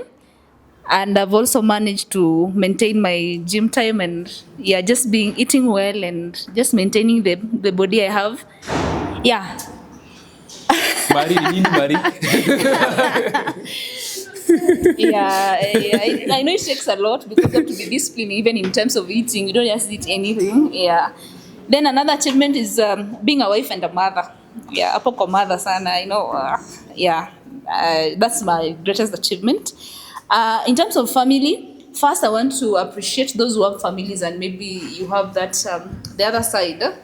Yeah, we appreciate something about family, but for those who don't have family, maybe that supports you and all that. I want a better family to come out of you. Yeah, sawa. Yes, I know there are those family issues and all that, kuna maneno. So for those ones who don't have family that supports you, I want a good family should come out of you to change the narrative. But for me, my family taught me about business. So that's why that's something that I really treasure, and also my spiritual life. Then what I'm good at, I'm good in public speaking, I'm good in organizing events, and also I'm good in leadership. Yeah, I can lead people to the right direction. Yeah. That's true. Yeah, and I know why you're saying so. Yeah, I was a student leader at Seku. Yeah, then what I need to improve on is networking. I would love to go out there and continue networking with people. Yeah, networking is a good thing. Go out there and just network with people who believes in your beliefs and in your values. Yeah, those are the people you are supposed to network with. And also to be self-employed. The next maybe a year or two, I want to now focus on my line and on my company. Right now I'm trying to balance the two, work and other things, but now what I want to improve on is to make sure that my company stands and so that I can move out of fanya kazi. Thank you. Bado maswali mbili. Oh. Bado mbili. Okay. Yeah. So that they don't feel like you are perfect in life. Can you tell them something that you want to improve on? They also know that, life is all a matter of improving. Actually, that's what I've said. Yeah. I've said I want to improve in networking. I thought you said you are good in networking. Oh, I'm good in public speaking. Okay. Yeah, and organizing events. Thank you. Lastly, ndio tuende lunch, ndio? Yeah. Nani aombe lunch? Ndo nani? Teresa, alafu tuende lunch. Someone asked me a question somewhere. How do you bounce back? Nikamuuliza from where? Akaniambia that question alone is enough. That question is enough. It's enough. Mpaka hapo. I felt it was not complete. How do you bounce back? Oh my God. Nikamwambia it's incomplete, and the question is complete unless kama ujui. Nikamwambia sawa basi. Because bouncing back, you can bounce back in the same way in different occasions. Yeah. The only way to bounce back is to look at life in a positive way. That's the only way. Okay. And know that regrets are not there. What you went through and everything that you went through, it was a lesson. So you only take positively on what you went through, and in all ways, pesa or relationship or anything. Bouncing back, it's all about just looking at that scenario that happened in a very positive way, and you take lessons from it, so that you don't make the same mistake of dating another narcissist or doing something and you get losses in finances and all that. So it just let it be a lesson in all ways. Yeah. Okay. Yeah. Thank you so much. Clap for our. Thank you. Yes. So in the next 5 minutes, I'll go to Malaysia. Sawa. Before I give to I will give it to Madam Naomi ndio ambaye Philip amalizie na apeane vote of thanks. Before that, there's a friend of mine I want to introduce. We met with her in the streets of Limuru. She was selling books, and I love reading books. One day I will visit you and you show me your shelf. How many books do you have? Sawa. So far, how many books do you have, Nani? I'm forgetting the name. Nasambu. What's her name? Marie Nasambu, right? How many books do you have? Ile umesema hizi ni vitabu zangu. In your own shelf, umeandika jina yako Mary Nasambu. Usiniambie set books high school. Hizo wacha nazo. 1, 2. Title?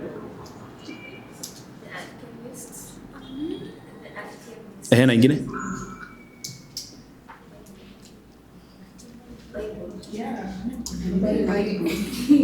Hapa kuna mtu ana Biblia. Si ndio? Anyway, uko nayo? Okay, sawa. So I met her, she was selling books in Limuru. I got interested in her books, nikanunua, nikaenda nikaisoma, and from there she became my friend, so nikamuinvite kwa hii event. Last time pia niliattend akigraduate in theology somewhere. Hata nimesahau hiyo village. Si village ni I'm forgetting the name of that place. So you allow me to invite Caroline Nyambura just for a minute. Welcome. Clap for my friend.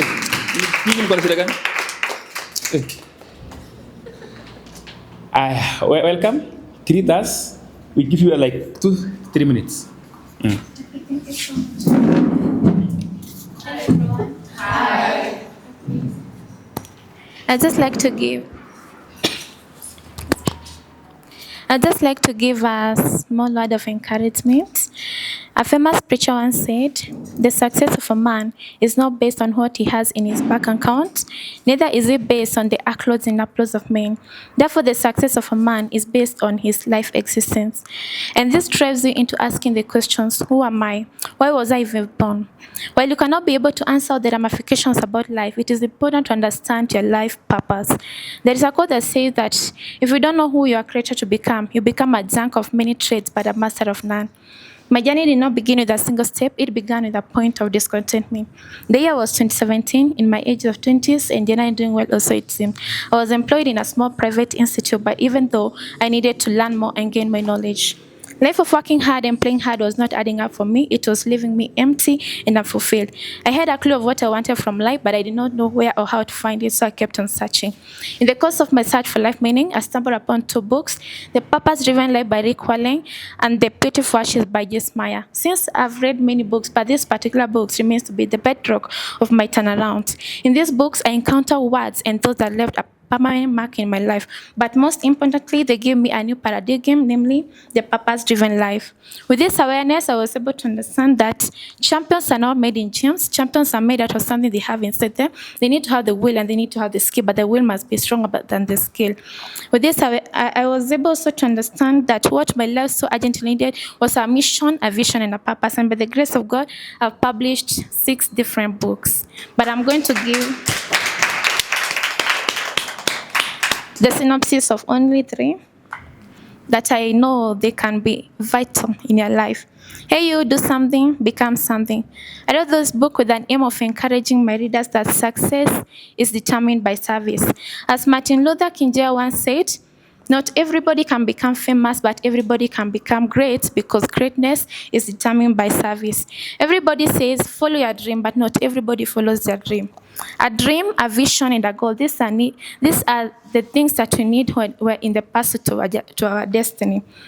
As Oprah Winfrey said, life is a dream to dream for you, but your number 1 job is to discover what that dream is and align yourself with the dream, because the dream cannot come to you, not unless you're willing to meet it energetically at the same place.